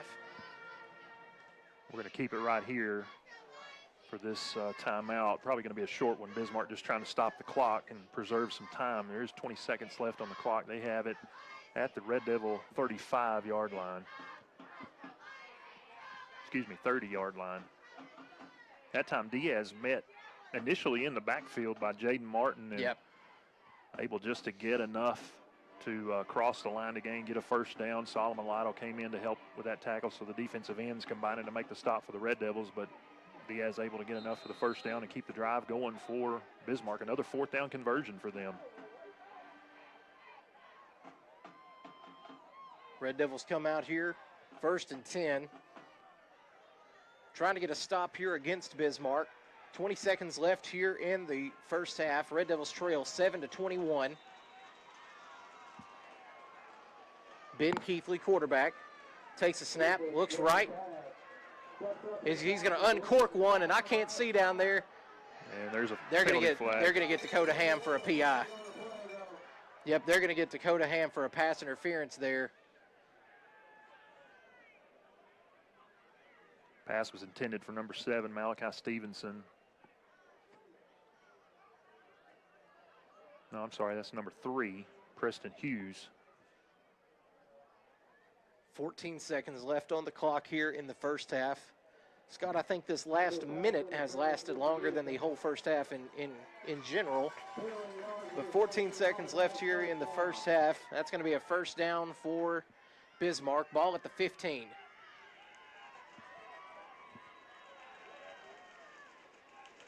Quarterback takes a snap. He's got tons of pressure. A little dump off to Diaz. Diaz has got his blockers, and Diaz is going to coast into the end zone. Touchdown, Bismarck, and that's going to push their lead to 3 scores with 8 seconds left here in the first half. Man, what a gut punch for the Red Devils. Yeah, a great play call right there in that situation for Bismarck. Just something the Red Devils were trying to set up earlier. Just let that defensive line crash in, throw a little screen right over the top. Diaz able to take it in, cash in for Bismarck. Extra point pending here. Hold is down, kick is up, and that kick is right down the gut. That's going to push the lead. Bismarck Lions lead the Atkins Red Devils 28-7. We've got 8 seconds left here in the first half. And we'll go ahead and take a 30-second break. This is Red Devil Football on 100.9 Quick FM and Red Devil Media Productions. Farmers Co-op, East Main, Russellville, Mike Apple's along with us. Mike, you guys have some great culvert deals. People looking to do some work on the farm or around their home, you can help. You bet. We've got plastic culvert from 8 inches up to as big as you want to go, 20 feet, 24 feet.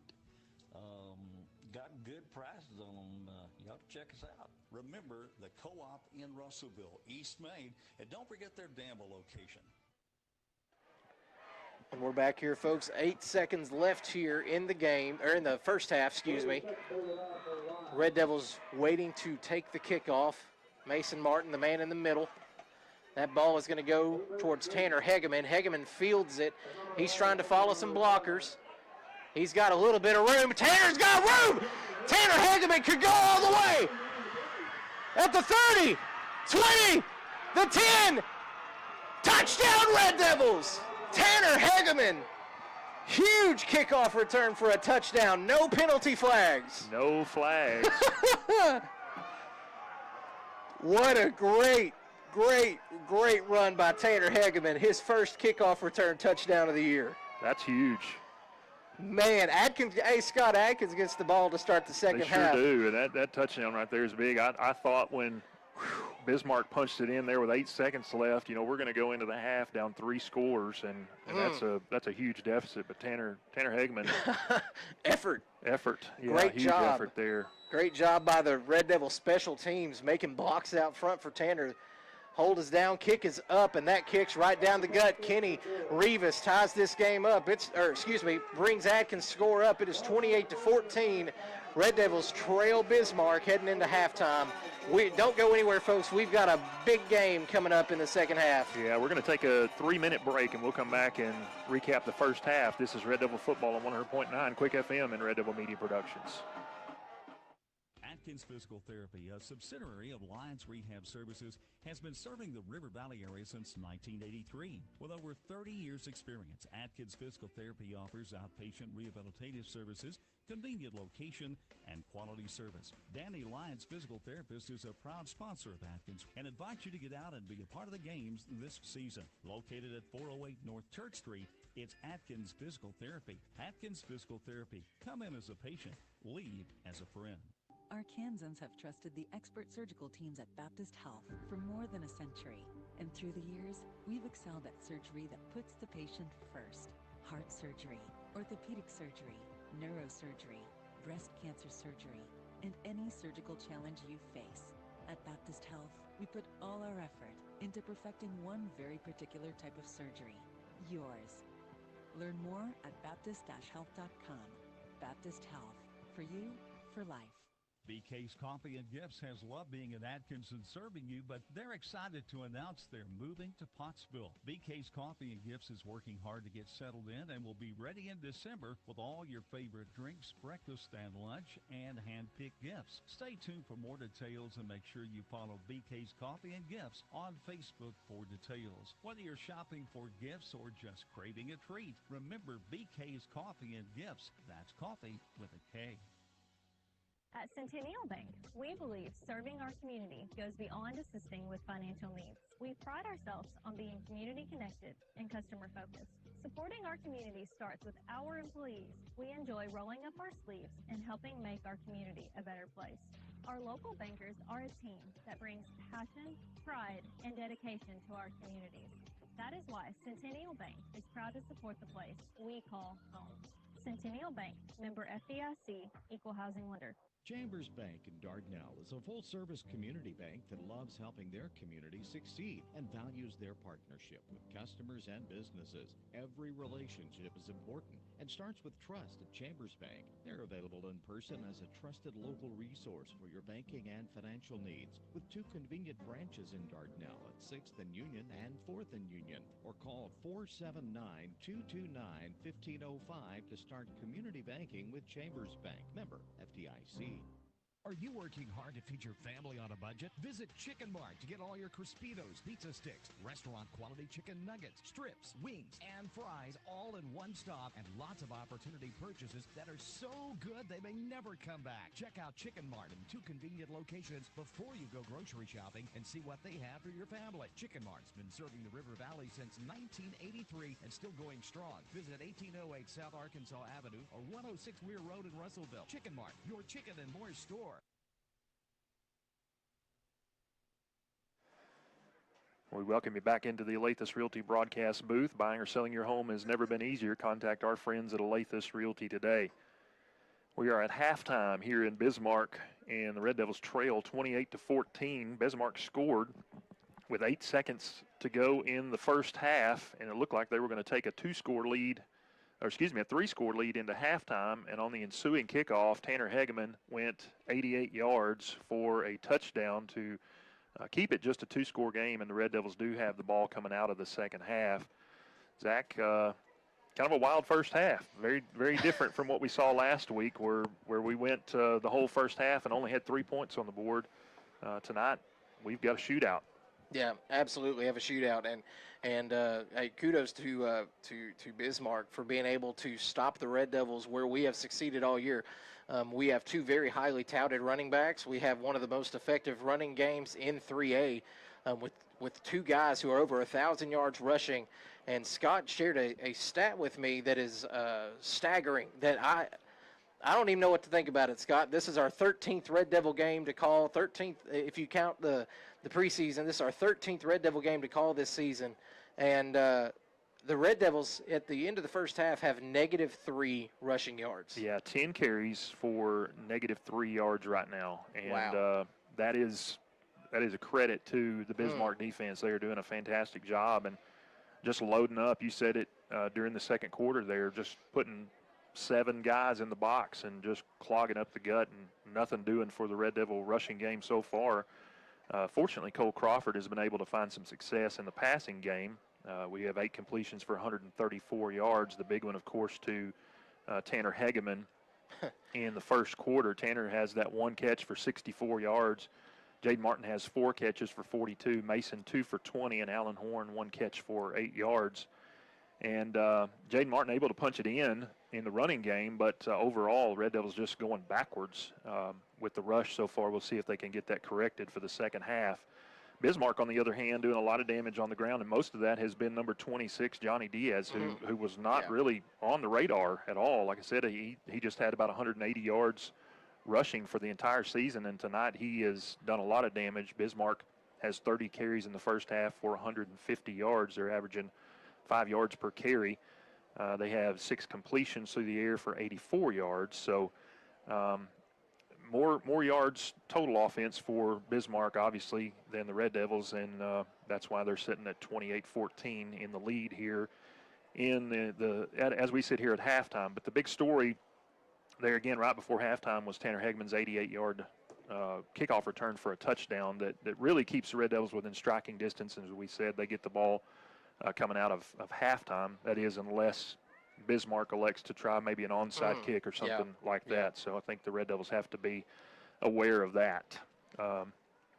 Any other thoughts on the first half so far, Zach? Man, Tanner Hegeman keeping us in this thing. The huge, you mentioned it, the huge catch there on the far sideline to run that ball down the field and try to, put Atkins in a position to score the ball. And then his kickoff return for the touchdown, his first one of the season. Usually that ball goes to Mason Martin. Yeah. And, I expected all night, Mason to kind of scoot over there and take it, but Tanner's been taking him all night. And I'm glad he has. Tanner Hegeman showing up to play here tonight. The Red Devils playing with a lot of effort. The defense is going to have to find some answers for this Bismarck running game, and I expect them to do that going into this second half. I expect Coach Harrelson, Coach Dobbs to come in here, make the necessary adjustments, and try to shut down this Bismarck, or at least slow down the Bismarck running game. Yeah, I don't know that you're going to be able to shut them down, but you at least have to keep them in check and keep them out of the end zone. We said that's a tall task because they're very efficient with the ball. They don't put up a lot of yardage in terms of their offensive production, but they put up a lot of points. Yep. And they're sitting here at their season average pretty much for halftime in terms of points. So Red Devil defense is going to have to make some adjustments at halftime. And one of the things that Coach Harrelson told us last week after the Perryville game, the first thing he said, in fact, was they're beatable, talking about Bismarck. They liked what they saw in film and thought they matched up well with them. And I'm sure he's going to make some adjustments, and they're going to talk about some things in the half and get ready to come back out in the second half. Let's run down some defensive stats for you really quickly. John Davis leads the way with 6 tackles in the first half. Wyatt Hearn has 4 tackles. Camden Newby also with 4 tackles, and Lucas Sims with 4 tackles. Blake Mitchell has 2.5, and obviously we had some negative plays there. We forced some negative plays. Jaden Martin had a big sack. Dayton Rawlings had a big sack there in the first half. So defense doing some good things at times, just going to have to be more consistent and bottle that potent Bismarck offense up in the second half if they want to stay in this one. We're going to take a 2-minute break, and we'll come back with more Red Devil football on 100.9 Quick FM and Red Devil Media Productions. Fall is here, and you know what that means? This is the perfect time to gather with family and friends. If you're in the market for a new ride, swing by Phil Wright Autoplex Russellville. We've got a large selection of Chevrolets, GMCs, and Toyotas just waiting for you. Whether you're planning a road trip for the holidays or you just need something reliable for everyday adventures, we've got you covered. Our service department is here and ready to get your vehicle back on the road. Come on down. Check out our new and pre-owned lineup. Let's find the perfect vehicle for you. Phil Wright Autoplex, exit 84, just off 540, Russellville, or philwright.com. Looking to expand without breaking the bank? Now's the best time to visit Duval's Affordable Portable Buildings, the River Valley's oldest full-service portable buildings dealer, 8 years and counting. Thinking of getting a building or a carport? Will give yourself the gift of added space with the benefit of end-of-the-year specials at Duval's Affordable Portable Buildings. That she shed, man cave, or shop you've always wanted is at Duval's Affordable Portable Buildings, 4151 South Arkansas. If you own a business, you know how important your roof is, but do you know how to maintain it? E&F Roofing has been offering the best commercial roof systems as well as conducting preventative maintenance and asset management services so you can focus on your business. From industries to schools and local businesses of all shapes and size, E&F Roofing has been serving Arkansas for over 50 years and trusted for 3 generations. So call 479-272-4069 for a free estimate today. The Electric Cooperatives of Arkansas's team of over 2,000 employees has one mission: deliver reliable, affordable, responsible power to 1.2 million members across Arkansas. But closings of baseload power plants across America are making this tougher and tougher. We believe in intermittent resources like wind and solar, but the sun doesn't always shine and the wind doesn't always blow. A balance of power game plan that includes every energy resource is a must to keep the Friday night lights bright. The Electric Cooperatives of Arkansas. And we are back here, folks. We're about halfway through halftime here in Bismarck. The Red Devils trail the Bismarck Lions 14-28. But Tanner Hegeman there with that kickoff return touchdown, keeping Atkins in this one. The Red Devils will get the ball to start the second half unless, Bismarck, like we said, Scott, they could certainly opt to try to get an onside kick here to try to catch the Devils off guard. Certainly something we've seen this season. But looking to see the Red Devils make some necessary adjustments on defense and keep fighting back in this thing. This is a scrappy football team that one season ago was sitting at 2-8, and this year sits at 8-3 currently.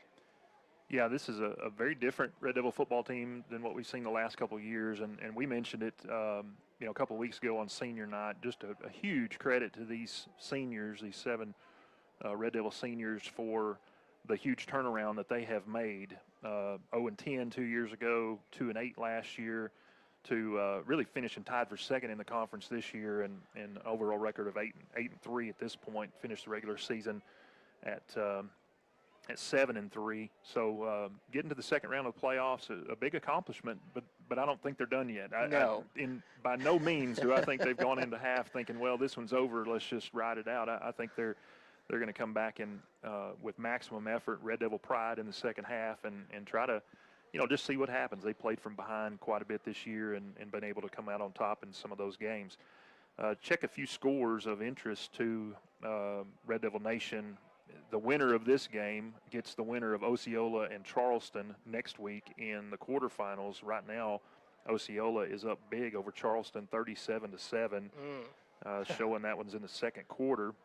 Some conference mates of the Red Devils. Salem is locked up in a battle with Prescott. Right now, Salem is up 8-3 in the second quarter.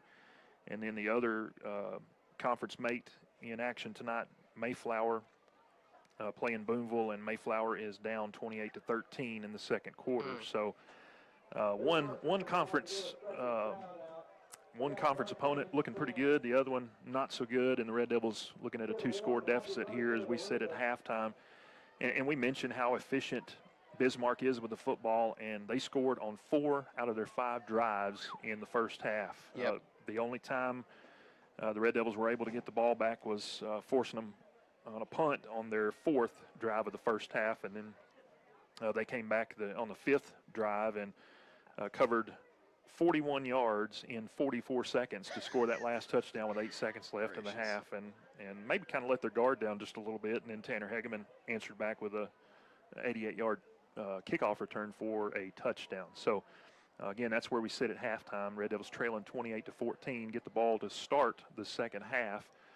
Neither team has made their way back out yet to get ready for the second half. We're showing 6 minutes and 30 seconds on the halftime clock. So we're going to take a a 3-minute break, and we'll come back and get you set for second half action. This is Red Devil Football on 100.9 Quick FM and Red Devil Media Productions.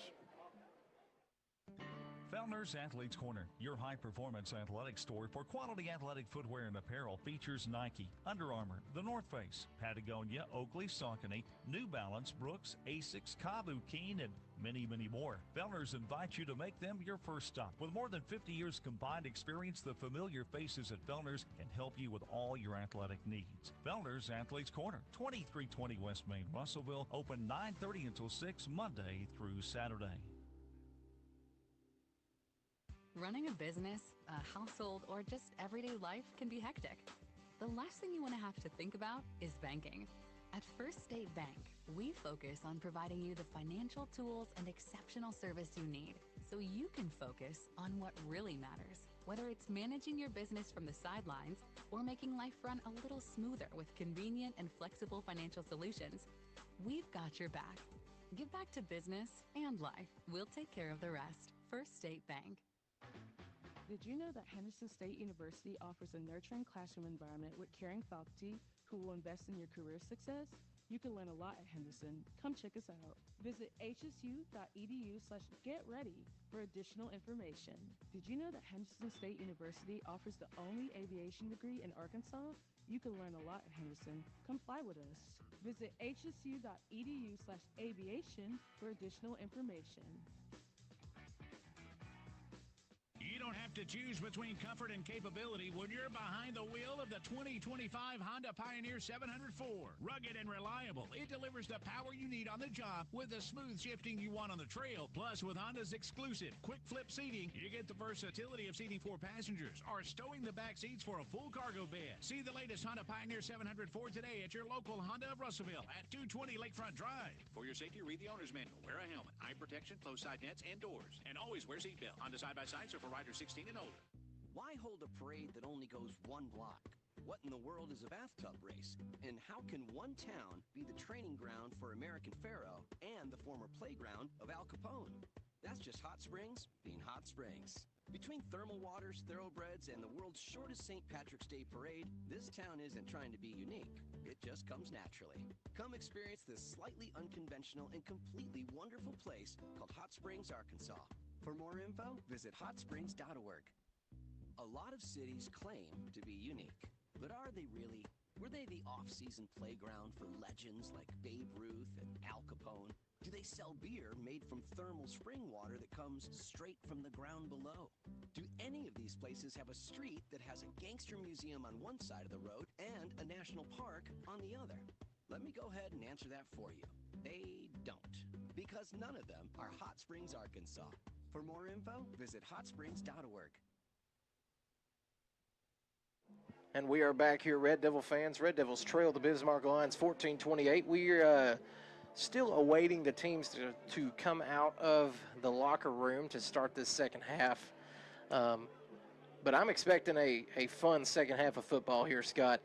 Red Devils were kind of in an abysmal situation, and they roared back with that kickoff return for a touchdown. These boys are not going to go easy into that good night. They have something to fight for. They said, hey, you got to play after Thanksgiving Day. They said, that's fine with me. They want to go play. Yeah, and Tanner Hagman really shifted momentum. All of it was in favor of Bismarck there. With just 8 seconds left on the clock in halftime, they had just punched in a touchdown to go up 28-7 and kicked the ball off to Hegeman, and he fielded it and took it 88 yards for a touchdown. So that really fired up the Red Devil sideline, and they go into the half with a little bit of momentum and get the ball to start the second half, and hopefully they can do some damage on offense and make it a one-score game. No, that would be fantastic. As our camera girl has so graciously brought me my second cup of coffee tonight, the temperature continues to drop here in Bismarck. Scott just checked it, and we're sitting at about 43 degrees. And I think the wind chill below that's a little bit more frigid. It's the breeze is coming in here. You know, I will say this. I want a huge thanks to Bismarck for having a very nice press box that has put me and Scott here in a temperate room tonight. Yeah, it's nice up here. This is they had to build a new press box a couple years ago because theirs was destroyed in a storm. Ended up out on the field. Yeah, took a short flight to the 50-yard line. Right. And they did a good job with this press box and have given us plenty of room here tonight and been very gracious host. Yes. We just can't thank them enough. They've had a very kind staff that's been nothing but, a little pregame banter back and forth, but we've been able to, we've enjoyed being around them and laughing with them a couple of times. Good, just some good guys here in the booth at Bismarck. Ticking down, just a few seconds left here on the halftime clock, and I'm still not seeing either team coming out onto the field. Both teams taking their maximum allotted time tonight in halftime. Yeah, they usually put 2 or 3 minutes back on the clock once the teams come out, and I anticipate that they will do that again. The Red Devils, making their way onto the field now. Red Devils wearing those all-white unis, coming across the parking lot to come out onto the field to warm up for this second half. And I'm expecting a fun one. We've got a slobber knocker here, folks. Red Devils are going to have the ball to start this second half, and I'm expecting some fireworks from Coach Austin Dobbs. He knows what he's got back there in that backfield, and I'm sure when he went and told that offensive line that they've got negative 3 yards of rushing for the first half, I think that probably lit a fire in their gut. Probably did, and you mentioned they're a little bit banged up along the offensive line, and I'm sure even if they are a little bit injured, they don't want to go out like that. No. So they're gonna do their best to rectify that negative 3 yards rushing here in the second half. You're certainly right. Austin McCurry, the leader of that offensive line, the center, call him Batman, has certainly done a great job of keeping those 5 guys rallied up all season long, and I expect nothing less as the Atkins Red Devils running onto the sideline with their home fans cheering for them. Shout out to the Atkins fans that made the long trip. We filled up the visitor bleachers, did a pretty good job over there. The band traveled. Yep. Appreciate the band and all the work they've done this season to follow the Red Devils, and hope to see the band next Friday night after a long Thanksgiving lunch. Boy, wouldn't that be nice? Yeah, it would be. It would be right now, you just mentioned a score over there. Osceola giving Charleston the business right now. Yeah, up 30, we assume at halftime. It was showing second quarter. But, Osceola up big, so probably going to be whoever wins this one, they're going to be traveling over. Well, Osceola will be traveling here. Well, that's true. Because Bismarck wins. Bismarck is the #1 overall seed. That's right. Bismarck would have home field advantage again next week. Osceola would be making the probably, 3-hour trip, 3.5-hour trip. It's quite the distance over there in Osceola. But that's certainly looking like who would be the opponent next week. But, man, we've got a big second half coming up here, folks. Red Devils trail the Bismarck Lions 14-28. Both teams are out on the field getting warmed up. We're getting hyped up for this second half. Yeah, we've got a minute and a half showing on the clock, so we're going to go ahead and take a 1-minute break. We'll come back and get you set for second half action. This is Red Devil Football on 100.9 Quick FM and Red Devil Media Production. J&I Truck Accessories in Atkins are your local truck accessory pros. And for a limited time, get 15% off any in-bed accessory at the time of purchase of any bed cover, any brand or model of your choice. Plus, come inside, find out about a monthly $250 giveaway. Happy holidays from the River Valley's Truck Accessory Pros. Located just off I-40 in Atkins, behind the big American flag. That's J&I Truck Accessories, your local accessory experts for 3 decades and counting. Every player on the football team has an important job so the team can reach its goal and success. Join our team at Lexicon right now, and we'll help you reach your goals and success. Lexicon offers free on-the-job training through our own Lexicon University. We also offer competitive pay, comprehensive benefits, an on-site health clinic, annual bonus program, and more. Check out lexicon-inc.com/football and help us build America one project at a time. And we welcome you back into the Lathis Realty broadcast booth here in Bismarck tonight as the Red Devils have traveled to take on the #1 overall seed, the #1 team in 3A football, the Bismarck Lions. Red Devils trail at the half, 28-14. And Bismarck coming out, getting ready to kick off to start the second half. Before we kick off, I want to send out a birthday wish. Happy birthday to Miss Hope Petty, who is celebrating today. And we hope you've had a good day, and we hope the Red Devils can pull off a win and give you one more present on this special day. Bismarck going to tee it up at the 40, moving from left to right from our broadcast position here on the home side in the press box at Doyle Henderson Field in Bismarck. My coffee is hot, the football is ready, and I'm ready to go on this second half, Scott. Sounds good to me. Is our camera crew back yet? Well, there's one of them going up there. Somebody's up there. I just saw the camera move a little bit. Welcome to all of our folks watching on Red Devil Media Productions on YouTube and listening to us on 100.9 Quick FM. I am your play-by-play commentator, Zach Phillips, here with my co-host and color commentator and really the host of all things that are good here in this broadcast booth, Mr. Scott Warren. And we are here. That's going to be a short little squib kick. They're not going to kick to Tanner again. Jaden Martin's going to pick it up. He's going to try to make a couple of yards. He's broken a tackle. And he's going to have this ball back around the 26-yard line, and that's going to be where this Red Devil offense takes over to start this second half. In the first half, Bismarck really shut down the Red Devil running game. And see if they can get that cranked up here in the second half as they start their first offensive possession of the half just outside their own 25-yard line, where it'll be 1st and 10. Red Devils trailing the Lions by 2 scores.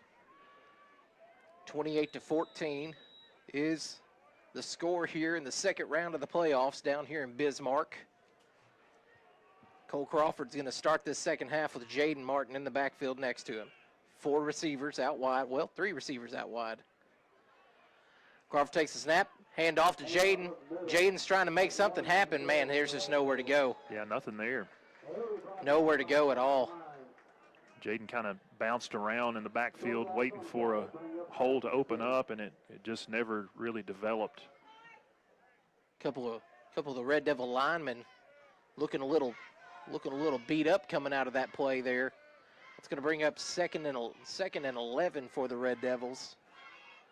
Crawford shifts over to receiver on the left side of the formation now, and Mason Martin in at the quarterback position. Atkins back running the Wild Devil formation. Normally it's older brother Jaden that's at the QB, but Mason back there this time. They're going to get Atkins for a false start, and that's going to back him up. Delay of game, actually, is going to be the call. Delay of game. That's going to back him up 5 yards. That's going to bring up 2nd and 16. Not how you want to start the second half against the #1 team in 3A. Now you start with a little bit of a negative play there on 1st down, and then you get a pre-snap penalty, delay of game that time, and just shifting out of the normal formation into that Wild Devil, and took a little too long on the play clock, and that's going to put the Red Devils behind the sticks, 2nd and 16. Ball backed up now to their own 20-yard line. Cole Crawford in the backfield, Jaden Martin next to him. Cole takes a snap, looks to his left side. Tanner Hegeman is the man complete. Man, he's hit immediately and brought down. That's going to be a loss of about 2 yards on the play. Tanner never had a shot to get that ball down. He was hit in midair. And that's going to be a loss of a couple on the play. Brings up 3rd and 18 for the Red Devils. Number 25, Colton Dunlap there to make the stop for Bismarck. And Tanner kind of had to climb the ladder there to reel that pass in, and Dunlap didn't let his feet hit the ground even. No. He wrapped him up in midair, drug him down. He didn't have a shot at it. No, he did not. Crawford takes snap, rolls to his right side. He's going to uncork that one. Another high pass. This time it's caught by, who was that? That is Mason Martin with the reception, but. Man, that's going to bring up 4th down already. Yeah. 4th and long. Red Devil. Well, actually 4th and 4. Red Devil offense is going to stay on the field here for this 4th and 4. And I would expect them to try to draw them off here with a hard count.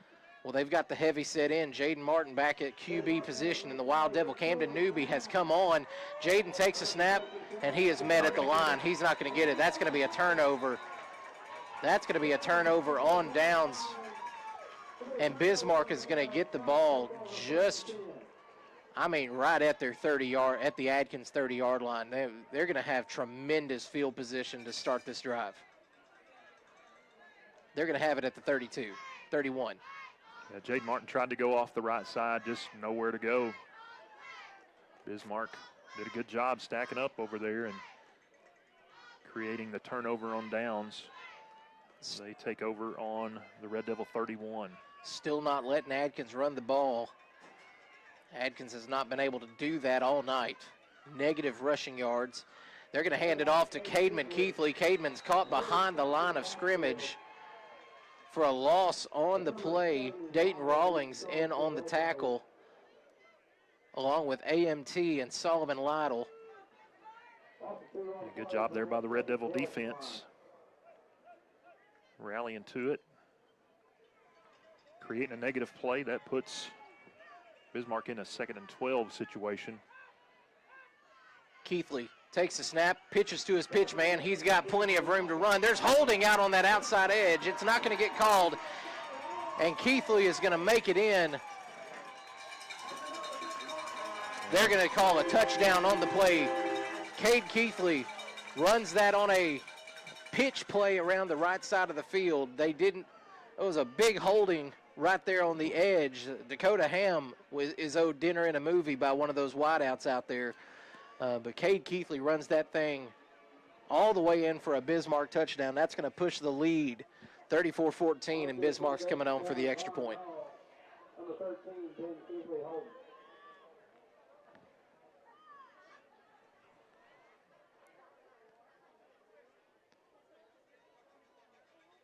Snap, hold, kick is up, and that kick is right down the middle. That's going to push the lead. Bismarck Lions lead the Atkins Red Devils 35-14 with 9:06 left here in the 3rd quarter. We'll step aside for 30 seconds. This is Red Devil Football on 100.9 Quick FM and Red Devil Media Productions.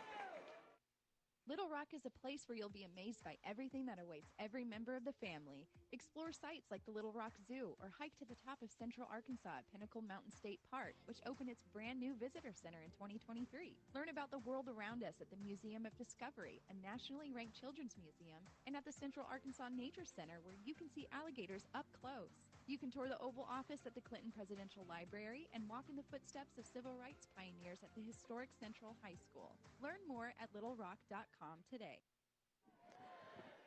And we're back here, folks. Red Devils trail the Bismarck Lions 14-35. 9:06 left here in the 3rd quarter. And Scott, I think this was probably the worst start to a second half as the Atkins could have hoped for. Yeah, just couldn't get anything going on the first offensive possession, turn it over on downs and give Bismarck a short field, and they punch it in to go up 35-14. Little squib kick out to Jaden Martin to start this next drive. Jaden's going to push forward. He's going to be just shy of the 30-yard line before he's brought down, and that's going to be where Atkins sets up shop. Yeah, and this is gut check time for the Red Devils. You can either roll over here and take a whipping, or you can kind of stiffen your back and show them what you're made of, and we hope it's the latter. I don't know about you, Scott. I never did like to take whoopings. No, sir. I need to see a little bit of fight from these Red Devils here. This team that has fought back several times this season from deficits certainly cannot be counted out at this point. They hold their destiny right now. Empty backfield. Cole Crawford rolls out to his right side. He's going to make some moves. He's going to throw this one to Tanner Hegeman, but that pass is short. Tanner can't reel it in. Yeah, ball skipped off the turf there. Number 25, Colton Dunlap, was there with the coverage for Bismarck, and Cole was under quite a bit of pressure, having to roll out and throw on the run. Bring up 2nd and 10, ball at the 28-yard line. Cole Crawford in the backfield, Mason Martin beside him. 3 receivers out wide. It's going to be a quarterback keeper right up the gut, but again, there is nowhere for Cole to go. He makes it back to the original line of scrimmage, and that's going to bring up 3rd and 10. Red Devil defense just cannot get the ball moving against this Red Devil offense, cannot get the ball moving against this line defense. Yeah, Bismarck doing a great job on defense, just bottling everything up for the Red Devils, and no room to run. None. If you're watching our live stream, then you're able to see this. Bismarck right now has 7 guys right there in the box. That pass is going to be completed to Allen Horn. Allen makes a shifty move, tries to make something happen, and he does. Allen's going to get a very crucial first down for these Red Devils to set up 1st and 10 right at the 40-yard line, headed towards midfield. Yeah, good job there by Allen Horn, just sidestepping a defender and keeping his feet, able to get up across the line to gain for a first down. Diaz finally brings him down. Cole Crawford takes a snap. He looks to his left side, dumps it off to Jaden Martin. Good block there. And, man, Sawyer Bartlett had a good block, but credit to number 27 for Bismarck, just fighting back. Sawyer had a good hit on him, but he just clawed his way back and made the tackle on a very hard-to-tackle running back. Yeah, it was a good individual effort there by number 27, Zane Talbert. He fought through the block and just got enough of Jaden's jersey to hold on to him and then wrap him up and bring him down after a short gain. 2nd and 7 here for the Red Devils. Crawford takes snap, looks to his right side. He pumps and he throws it. Allen Horn is out there, but that pass is overthrown. Intended for Allen Horn over on the Atkins, the opposite 40-yard line from us. Allen just could not get a hand on it. Yeah, all Allen could do was just get his left hand up there and couldn't reel it in with one hand. He had Cademan Keithley there in coverage right beside him, so not a bad throw by Cole at all. He put it where only his guy could bring it down, and Allen just wasn't able to get enough of it to snag it. 3rd and 7. Crawford takes a snap. He's got pressure. He's going to try to run with it. He throws it. That pass is intercepted by Bismarck, and the interceptor took a shot. Cole Crawford blasted him out of bounds, but to no avail. Bismarck, number 11, with the interception. Blake Cranford, and Atkins is going to give this ball back to the number 1 team in the state on the Atkins 44-yard line. Bismarck has 44 yards to go if they want to get a touchdown here to advance their lead with 7 minutes and 13 seconds left here in the 3rd quarter. Red Devils trail 14-35. That's a gut punch. Yeah, that hurts. That hurts a lot. Keithley takes a snap, dumps off to Diaz, and he is met behind the line of scrimmage. That's number 56, Sawyer Bartlett, coming up with a big stop behind the line for a loss of about 5 yards. Yeah, great play there by Sawyer Bartlett. Recognizing Diaz, where Diaz was headed, and he just beat him to the spot, brought him down for a loss of 5, where it'll be 2nd and 15 for Bismarck. That backs him up nearly to midfield. And Zach, I'm looking here on the Bismarck sideline, and number 5, Cademan Keithley, came off, and he is favoring that right shoulder, and they're looking at it right now. That would be huge for them. Yeah, that would be huge for them. Older brother Ben Keithley in at quarterback. He takes it. He's looking. He's got a lot of pressure. John Davis, the man getting on him.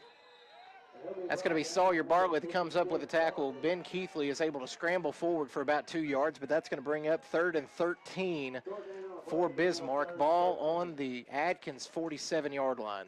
And the Red Devil defense needs to get the ball back for their offense right now. Need to keep Bismarck out of the end zone again if they want to have any chance at coming back in this one.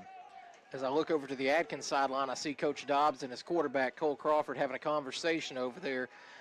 Coach Dobbs trying to keep his QB in this game.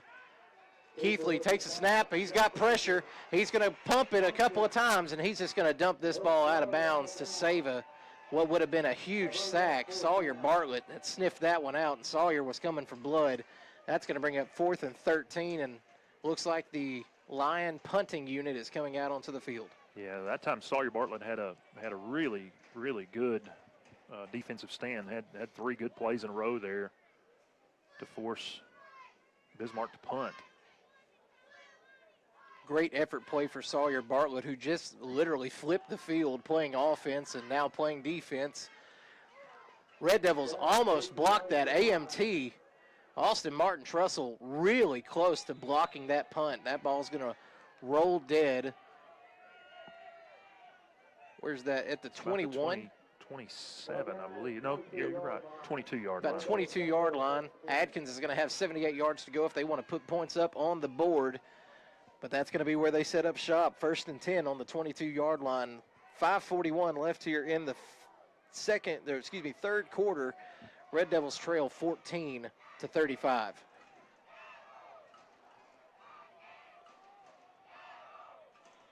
Red Devil offense needs to get something going here Anything. to stay in this one. Mason Martin back in the Wild Devil formation.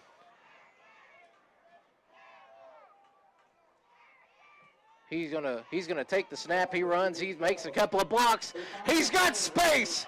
Mason Martin, the electric runner, is trying to get something downfield, and he's gonna make it down to the 47-yard line. Huge pickup for Mason Martin to move the ball for Atkins, and he comes up a little gingerly. Yeah, Mason a little slow getting up, and he's kind of swinging that right arm around like maybe he's got something going on with that shoulder. But he's going to stay on the field. He's tough, man. Tough kid, yeah. So he's going to get my award for the tough as a gas station steak winner of the night. Mason's kind of been nursing some injuries here late in the season. Older brother in at quarterback, the Wild Devil. Jaden takes it. He's going to run to his left side. He has got nowhere to go. He's going to get brought down. Referee's going to blow it dead before he takes the shot there, but that ball gets pushed back to the 42-yard line. Red Devils headed the wrong direction here. That's going to bring up second and 15. Yeah, loss of 5 on that play.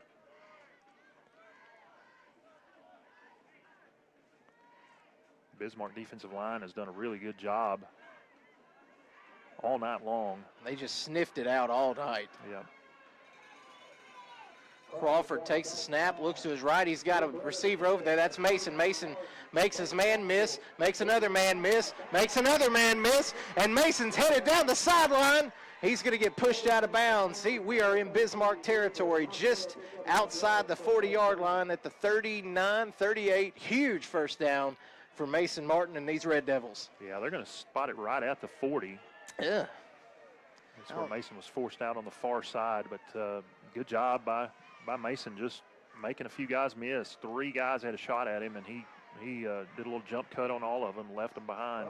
Crawford takes the snap. He's going to have to dump it. Jaden Martin's there. Jaden catches it, and Jaden is going to fight forward, drags the defender about a yard, and is going to pick up a yard there. It's going to bring up 2nd and 9 for the Red Devils with 4 minutes left here in the third quarter. Yeah, Cole lucky just to get rid of that one. He had immediate pressure. Ball at the Bismarck 39-yard line. Atkins got to make something happen if they want to stay in this ball game. The junior quarterback takes the snap, looks downfield. He's got a receiver headed to the end zone. Hegeman is down there. That pass is incomplete. Broken up by Cademan Keithley. Wow. Wow, Tanner Hegeman had a chance to get his hands on that one. Yeah. Number 5, Cademan Keithley, comes in, plays that safety position, and just did a tremendous job of breaking that pass up. That's going to bring up 3rd and 9. Man, Scott, I thought we had a big touchdown there. I did too. Cole just laid it in there perfectly, and Tanner trying to run under it. Cade Keithley just timed it up just right, came in and raked the ball out, and didn't allow Hegeman to come down with a touchdown. That would have been huge for the Red Devils to bring them back within 2 scores. Crawford takes the snap, looks downfield. He uncorks one towards the end zone. That's Mason Martin, and that ball is going to be deflected. Good defense on the play by the Bismarck Lions. Number 3, Preston Hughes, is the man that comes up with that swat, and that's going to push Atkins to 4th and 9 here. Ball on the 39-yard line. Yeah, and Preston Hughes leads Bismarck in interceptions on the season. He's got 4 that time, able to get enough of a hand on it to just knock it away. Red Devils bringing on an extra receiver. Got 4 men out to the left, 1 to the right. Empty backfield. Crawford takes a snap, 4th and 9. Pressure from the backside. They're going to get through it. Oh, and we've got a late flag on the play here. They're going to get number 55, Whitley, for Bismarck with something after the play was over. Yeah. Chance Colvin gave up his first sack of the season right there. And again, Chance was injured in practice this week on Wednesday, came up with having a very, very sore back this week, and he's out there fighting through it, but that one's gonna hurt the Red Devils. But we do have an unsportsmanlike conduct against Bismarck. What's that going to do for us here, Scott? Well, that's gonna give the Red Devils first down. 1st and 10 for the Red Devils. They're going to have the ball. I'm not sure where.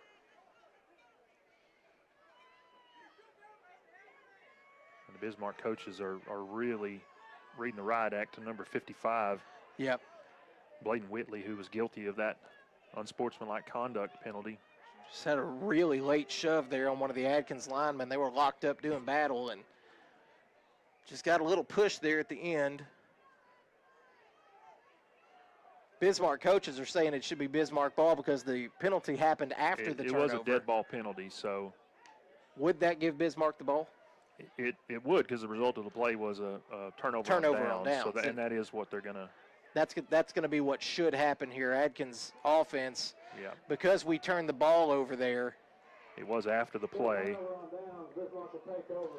Yeah, Cole Crawford was sacked back at about the Atkins 45. Would have been a huge loss, and so that was where Bismarck would have had possession, but now as it is, they get it at their own 25.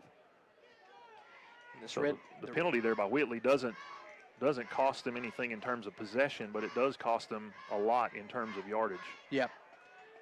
Bismarck has the ball here. Keithley takes the snap. Going to be a handoff to Diaz right up the gut.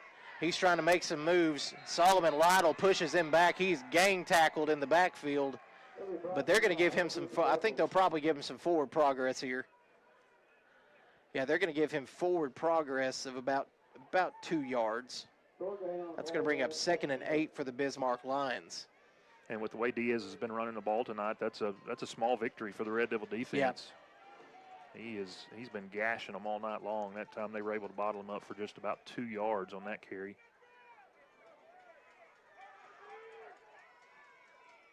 Quarterback takes the snap, looks to his right side.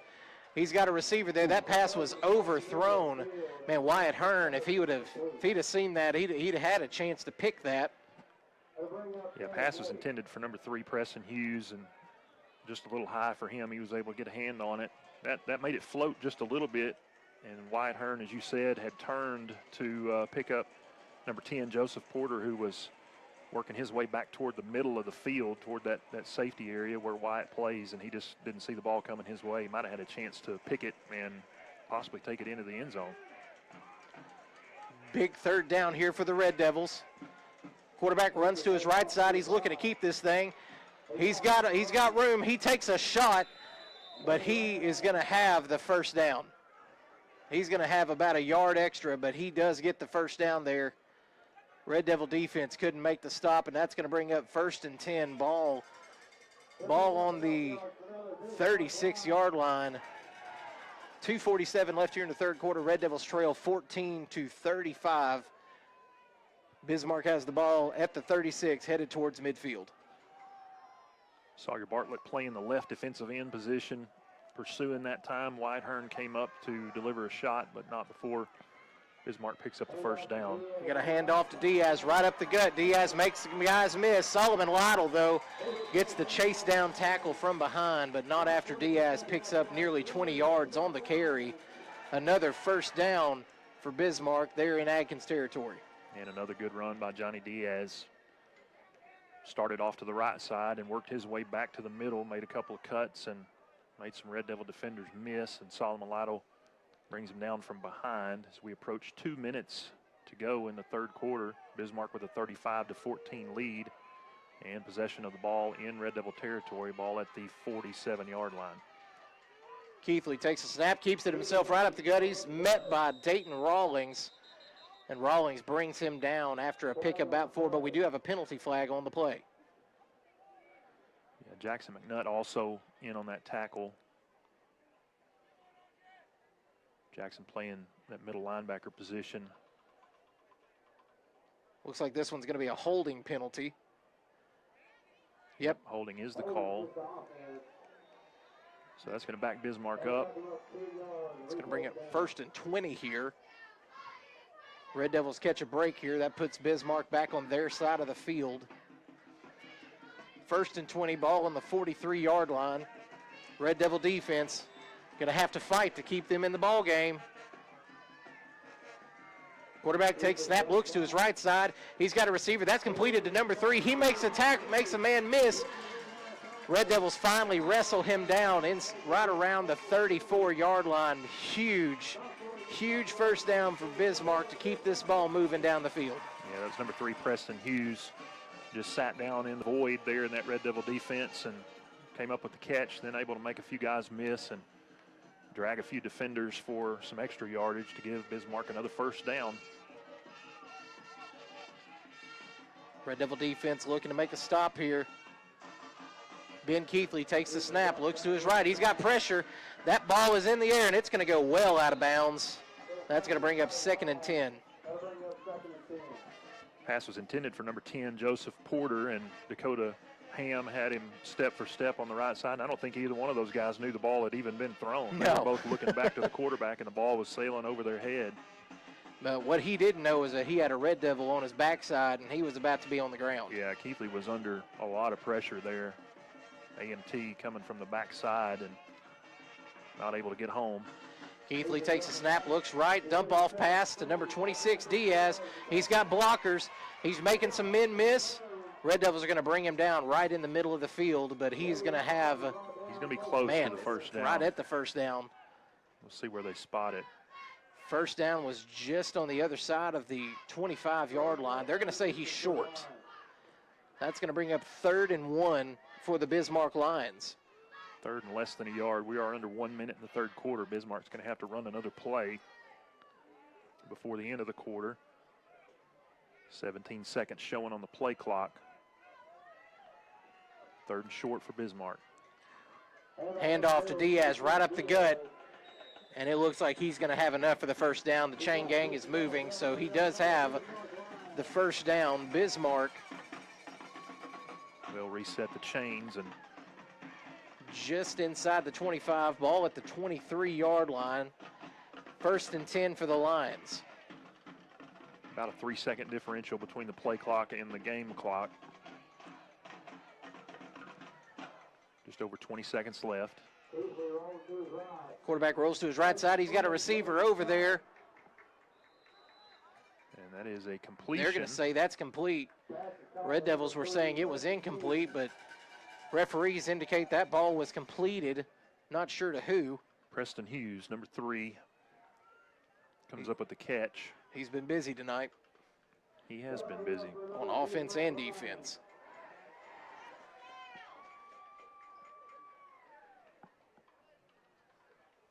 Quarterback takes a snap. It's going to be a handoff. No, quarterback keeps it himself, runs to the right side. He's got room, and he looks like he is going to get in for another Bismarck Lion touchdown, and that's going to push their lead even farther. Red Devils trail Bismarck now 14-41. With 8 seconds left in the 3rd quarter, Bismarck pushes the lead 41-14 with the extra point pending. Number 21, Van Nall, does the place kicking for Bismarck.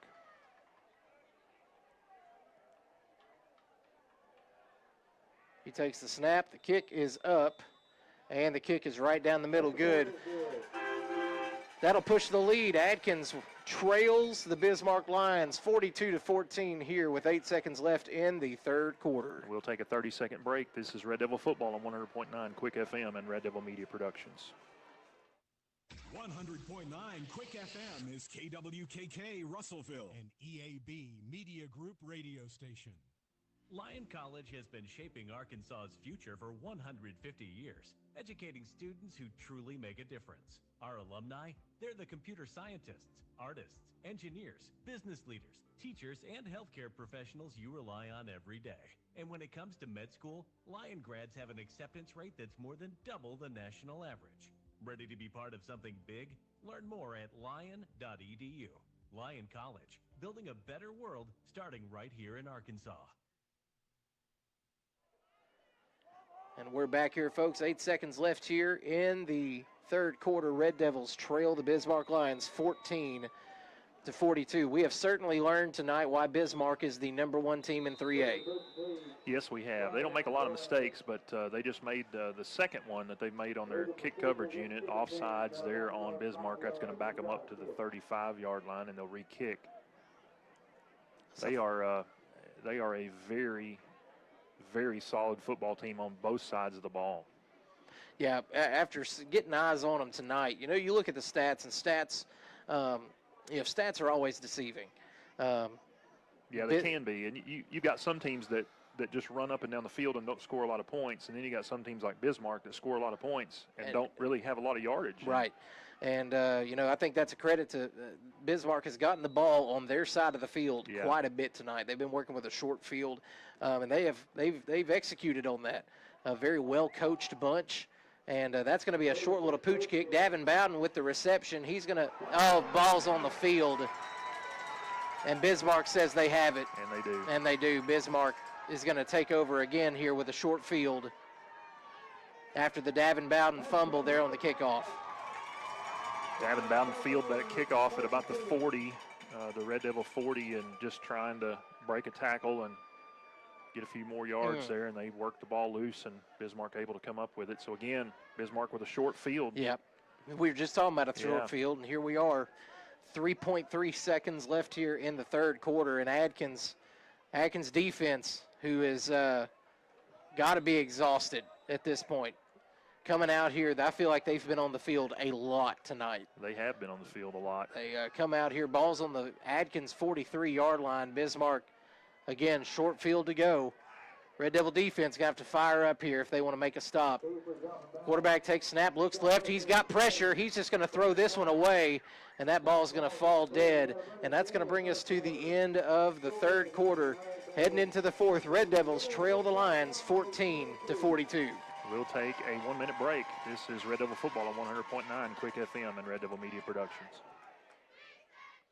It's the most wonderful time of the year, and someone's going to get a brand new roof for Christmas. Miller Roofing Company is giving away an entire roof to a local River Valley family in need. If you or someone you know needs a new roof for their home, but you're not in a position to buy one, just send your nomination in for this year's Shingle Bells giveaway. Please submit why you feel they deserve a new roof and include photos with your nomination. Deadline for submissions is December 15th. Please check out the website for entry details and rules at www.millerroofing.net. Fall is here, and you know what that means? This is the perfect time to gather with family and friends. If you're in the market for a new ride, swing by Phil Wright Autoplex Russellville. We've got a large selection of Chevrolets, GMCs, and Toyotas just waiting for you. Whether you're planning a road trip for the holidays or you just need something reliable for everyday adventures, we've got you covered. Our service department is here and ready to get your vehicle back on the road. Come on down. Check out our new and pre-owned lineup. Let's find the perfect vehicle for you.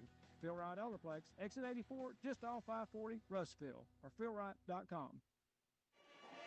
And we are back here on this chilly Friday night in Bismarck, Arkansas. Red Devils trail the Bismarck Lions 14-42 at the top of the fourth quarter. And Bismarck QB rolls to his left, fakes a handoff, and he's going to have a touchdown, folks. Ben Keithley runs into the end zone for the Bismarck Lions without being touched, as the Bismarck fans can start their celebration for the evening. That's going to push their score 48-14. Man.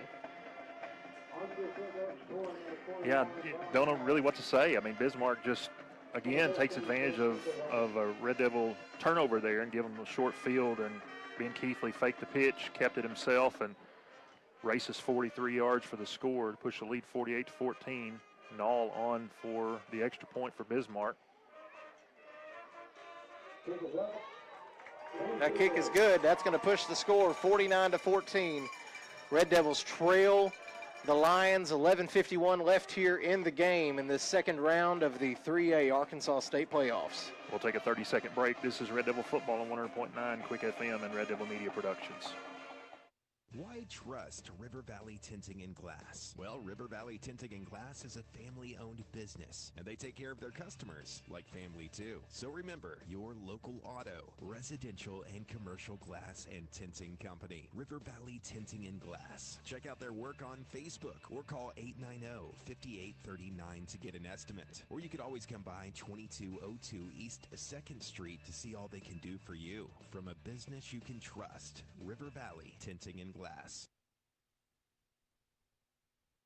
We're back here, folks.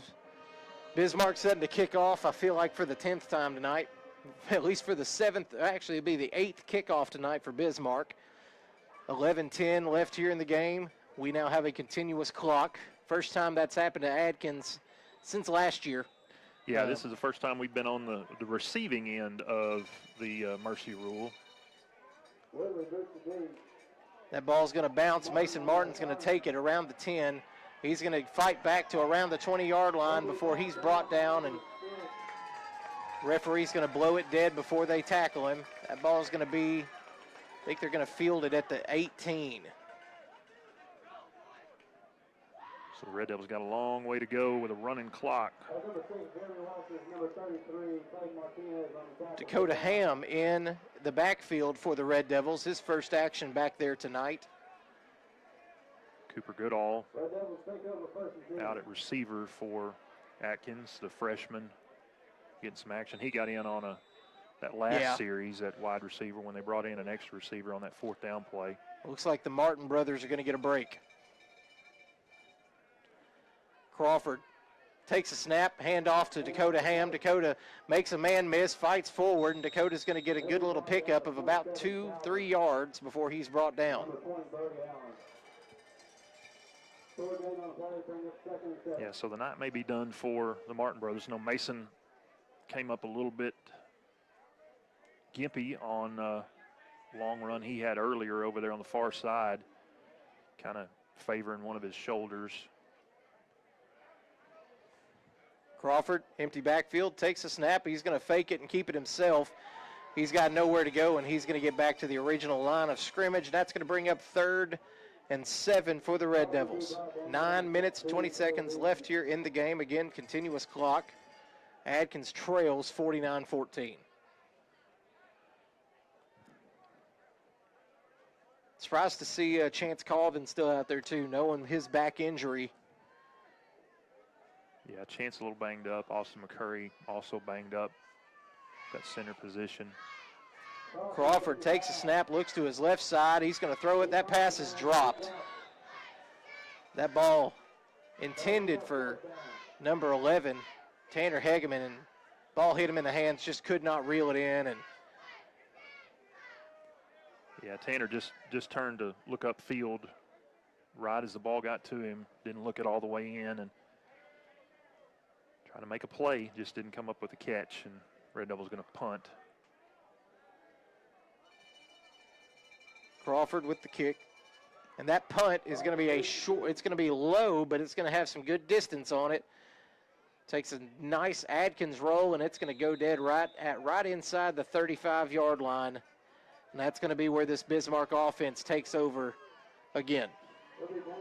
Number 30, Ethan Langley, down to touch that punt down, and he said at Bismarck going to start at about their own 36. 7:55 on a running clock in the 4th quarter. Bismarck with a 35-point lead, and Red Devils getting some substitutions in on defense. Cutter Boyce in at a linebacker position. Ethan Langley in at a corner. Number 34, Logan Bozak, in at a safety spot for the Red Devils.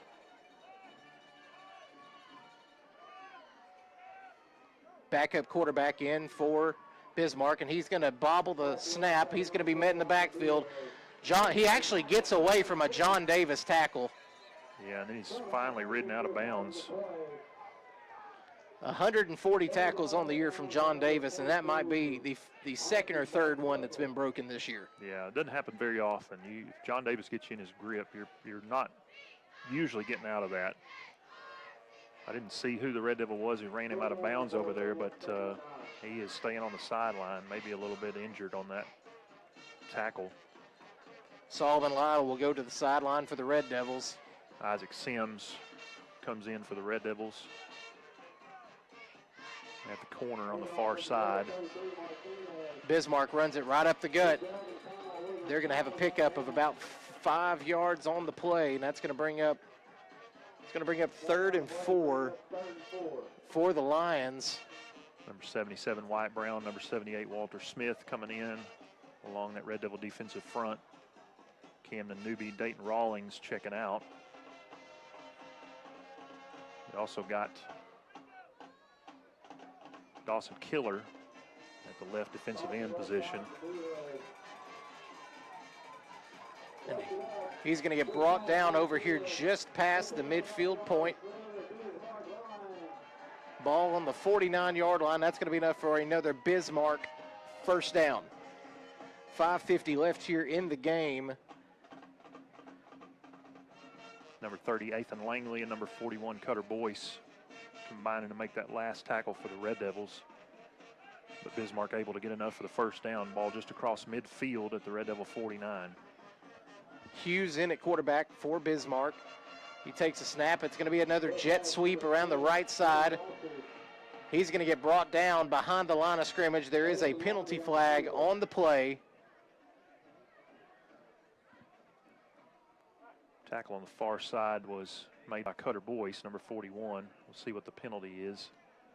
Going to be marked off against Bismarck, and it's going to be a hold. That's going to be a 10-yard mark off, and it's going to be 1st and 20 for the Lions. Clock now under 5 minutes in the fourth quarter. Bismarck with the 35-point lead. Running clock scores 49-14. Red Devils making plenty of substitutions, getting their young guys in the game. He's going to get gobbed up really about 2 yards past the line of scrimmage. Red Devil, this secondary defense is making some stops against this second team of Bismarck. That time is number 33, Clayton Martinez, on the carry for Bismarck. Seth Davis is going to come out of the game. Number 75, Fisher McKnight, another one of those freshmen coming in place of Seth Davis on the defensive line. It's going to be a pitch out to the left side. He's got room to run. He's going to get shoved out of bounds near the 40-yard line, ran out by number 34, Logan Bozak. And Austin Martin Trussell had a chance at a tackle, and he was held out here on the perimeter. They did not throw a flag. So that's going to give Bismarck 3rd and short. Number 51, Luke Bull, comes into the game, along with number 5, Kenny Rivas. 55, Will Breweiler coming in at a linebacker position for the Red Devils. There's a fumble on the play, and he is going to be down in the backfield. Took a knee back there. Nobody had to hit him. That's going to be a loss of about 7 on the play to bring up fourth and 8 for the Bismarck Lions. Number 82, Jackson Koenigsader in. Another one of those freshmen at the cornerback position for the Red Devils. So you got 81, Isaac Sims at a corner, and 82, Jackson Koenigsader, the other corner. He has got room to run. He is fighting hard. That's a big running back right there. A big running back. My goodness. That's number 33, Martinez. He's listed at 5'9", and they've got him at 25 pounds on the roster that we have. I'm pretty sure he's more than 25 pounds. Yeah, I would say 5'9" maybe, but he's every bit of 205, 210. That's a big boy. Yeah, I'm thinking they left a 0 out of there, but the roster that I'm looking at right here, make sure I'm looking at this right. Yeah, it does say 25 pounds. I think that would be a very small kid. My burrito at Chewy's was bigger than that. But little jet sweep around the right side. He's got room. He's going to be fighting forward. He's going to be down. I think he took a slide there. Yeah, trying to stay in bounds and get as much as he can. Doesn't matter if he goes out of bounds at this point either with a rolling clock. Keep the clock running. Number 50, Dylan Delancey checks in for the Red Devils on the defensive line.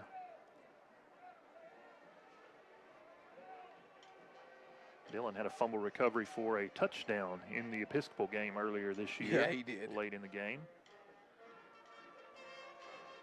Handoff right up the gut. Same guy. And they got Red Devils riding him down the field. Tough legs there, tough sledding there for Bismarck. Picks up 6 on the play. That brings up 2nd and 4. Minute 25 left in the game. Red Devils trail 14-49. Both teams have their second units in. Kellen Wofford now on for the Red Devils. The brain. In at linebacker.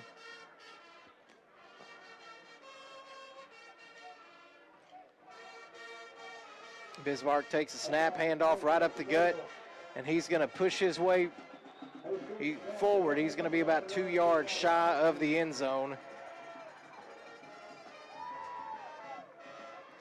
Bismarck sends another man in there. Is that number 61? It is. It is number 61. Number 61, Jude Warren, son of broadcast partner Scott Warren, runs onto the field to get him a snap in tonight. In-state playoff game. How about that? Look at there. Freshman. Second round of the playoffs, Jude gets him a snap in the second round. He's lined up at defensive end, and Coach Austin Dobbs out to call a timeout. He was out past the numbers trying to get the attention of the official, and the clock is still running. They let it roll down to 19 seconds. Coach Dobbs is talking to his defense, and I think he's just telling them, hey, let's keep them out of the end zone here. No need to let him get 50. Right, 19.7 seconds left in the contest. Bismarck with a 49-14 lead. And ball on the 3-yard line. Bismarck looking to get their 50th point. Add insult to injury here.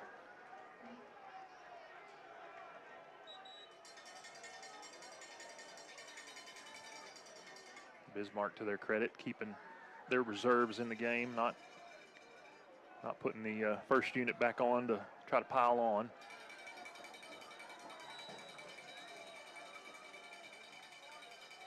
Quarterback takes a snap, runs it right up the gut, and that's going to be another. He dropped the ball. He dropped the ball. That's a fumble. Red Devils are headed to Ethan Lindboom. They're showing. We got an official on the far side who's showing touchdown. And you got another one that said it was a fumble. The ball was dropped before he got to the end zone. The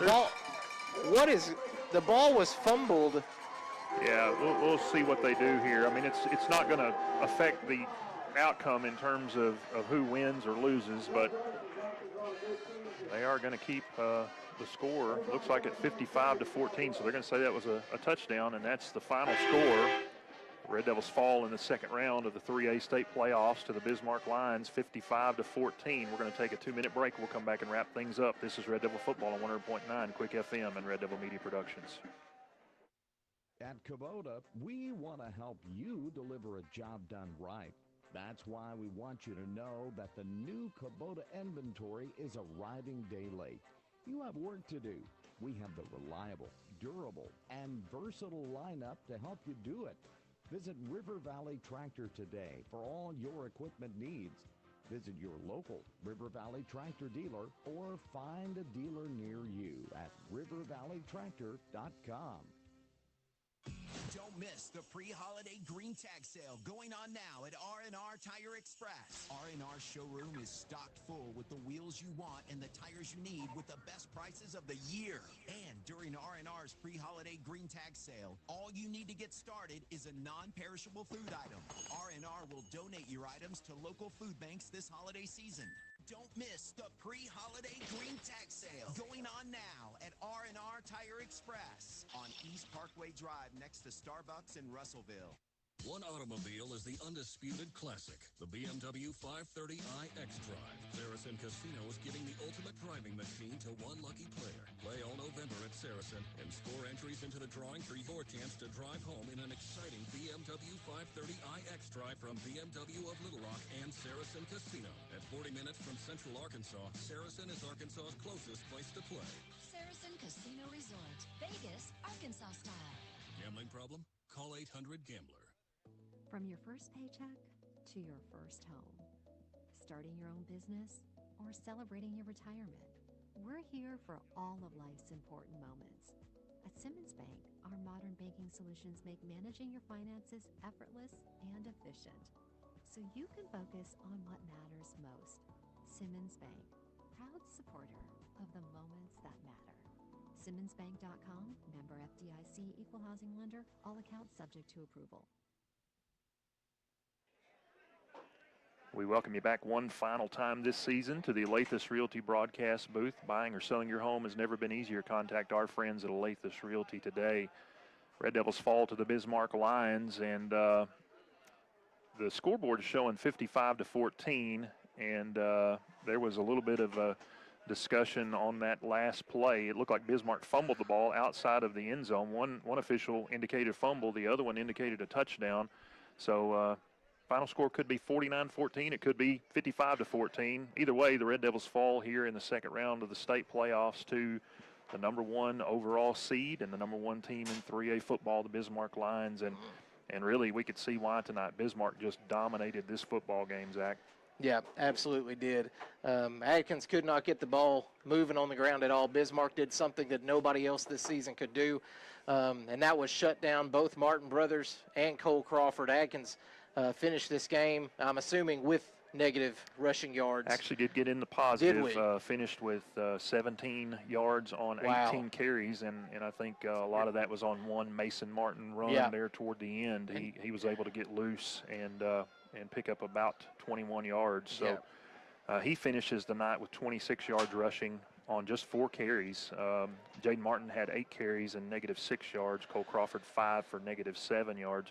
Crawford was 14 of 26 through the air for 183 yards. He did have 2 interceptions, and that was huge. You know, Bismarck just takes advantage of those turnovers and that short field, and they score really just about every time they get the ball. The first half, they only had 1 drive where they did not score, punted to the Red Devils, and aside from that, it was just you know, just taking advantage of a fumble on a kickoff return, 2 interceptions, and that's why we sit here with a season-ending loss. Yeah.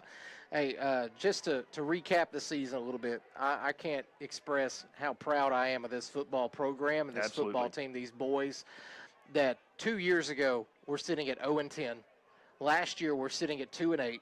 And this year, in Coach Austin Dobbs' first year as a head coach, they have rallied back to be 8-4, making it to the second round of the playoffs, and it took the number 1 team in 3A to knock off our Atkins Red Devils. What a turnaround. Huge credit to these seniors that stuck through those very hard years of football, and only 6 of them. But, man, so excited about the future of Atkins football with these juniors, seniors, and even some of the freshmen that were able to contribute this year. I know they are heartbroken tonight as they head over to their locker room. But, Scott, the future of Atkins football is incredibly bright. I'm sad to see our seniors go, especially, you know, we've been working all season on the back of Jaden Martin, 1,000 yards rushing this season alongside his brother, who also ran 1,000 yards. How special that is for those 2 young men, but also some of our other guys who just contributed, had such amazing seasons. John Davis has another year to go. Mason Martin, another year to go. Most of the team has another year that they get to play, or 2 more years. Austin McCurry, Batman, our team leading center, was so pivotal for this offensive line this year. Super proud of him. Super proud of all those guys. Went out on their shield tonight. Yeah, absolutely. Fought to the very end. You can't question the effort that these guys put forth. And like you said, no shame in going down to the number 1 team in 3A, the number 1 overall seed, and they played a heck of a football game here tonight, well coached, and just came out and executed their game plan and ended the season for the Red Devils. I want to just give one more shout out, mention these guys by name. We talked about them throughout the season, these seniors who have done such a remarkable job. Number 8, Jaden Martin. Number 28, Dawson Killer. Number 41, Cutter Boyce. Number 44, Isaac Adami. Number 62, Austin McCurry. Number 80, Lucas Sims. And I want to say what a privilege it has been to call these games for you guys. Also, Logan Bozak, Didn't mean to leave him out. Number 34. Number 34, yep, he is a senior, played his last game tonight. These guys have contributed so much to this Red Devil football program, and you mentioned it, Zach, fighting back from the really difficult season 2 years ago and made some improvement last year. You could see it week by week building. This year did a great job and finishing 8-4 and going down to the number 1 overall seed, the number 1 team in 3A, the Bismarck Lions. Bismarck will go on to the quarterfinals next week, and not sure who they're going to face yet, but that ends the season for the Red Devils. It has been a privilege to call Red Devil football for you this year. For my broadcast partner, Zach Phillips, thank you for being with us this year. It's been great. Yes, Let's do it again, brother. Let's do it again. Let's do it again. Run it back next year. That's right. And we want to thank all of you for listening. Thanks to all the folks at River Valley Radio, EAB Sports, and all of our crew at Red Devil Media Productions, the students, the teachers, Ms. Carruthers, Mr. Taylor.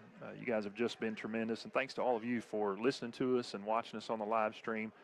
Again, from my broadcast partner, Zach Phillips, I'm Scott Warren. Have a great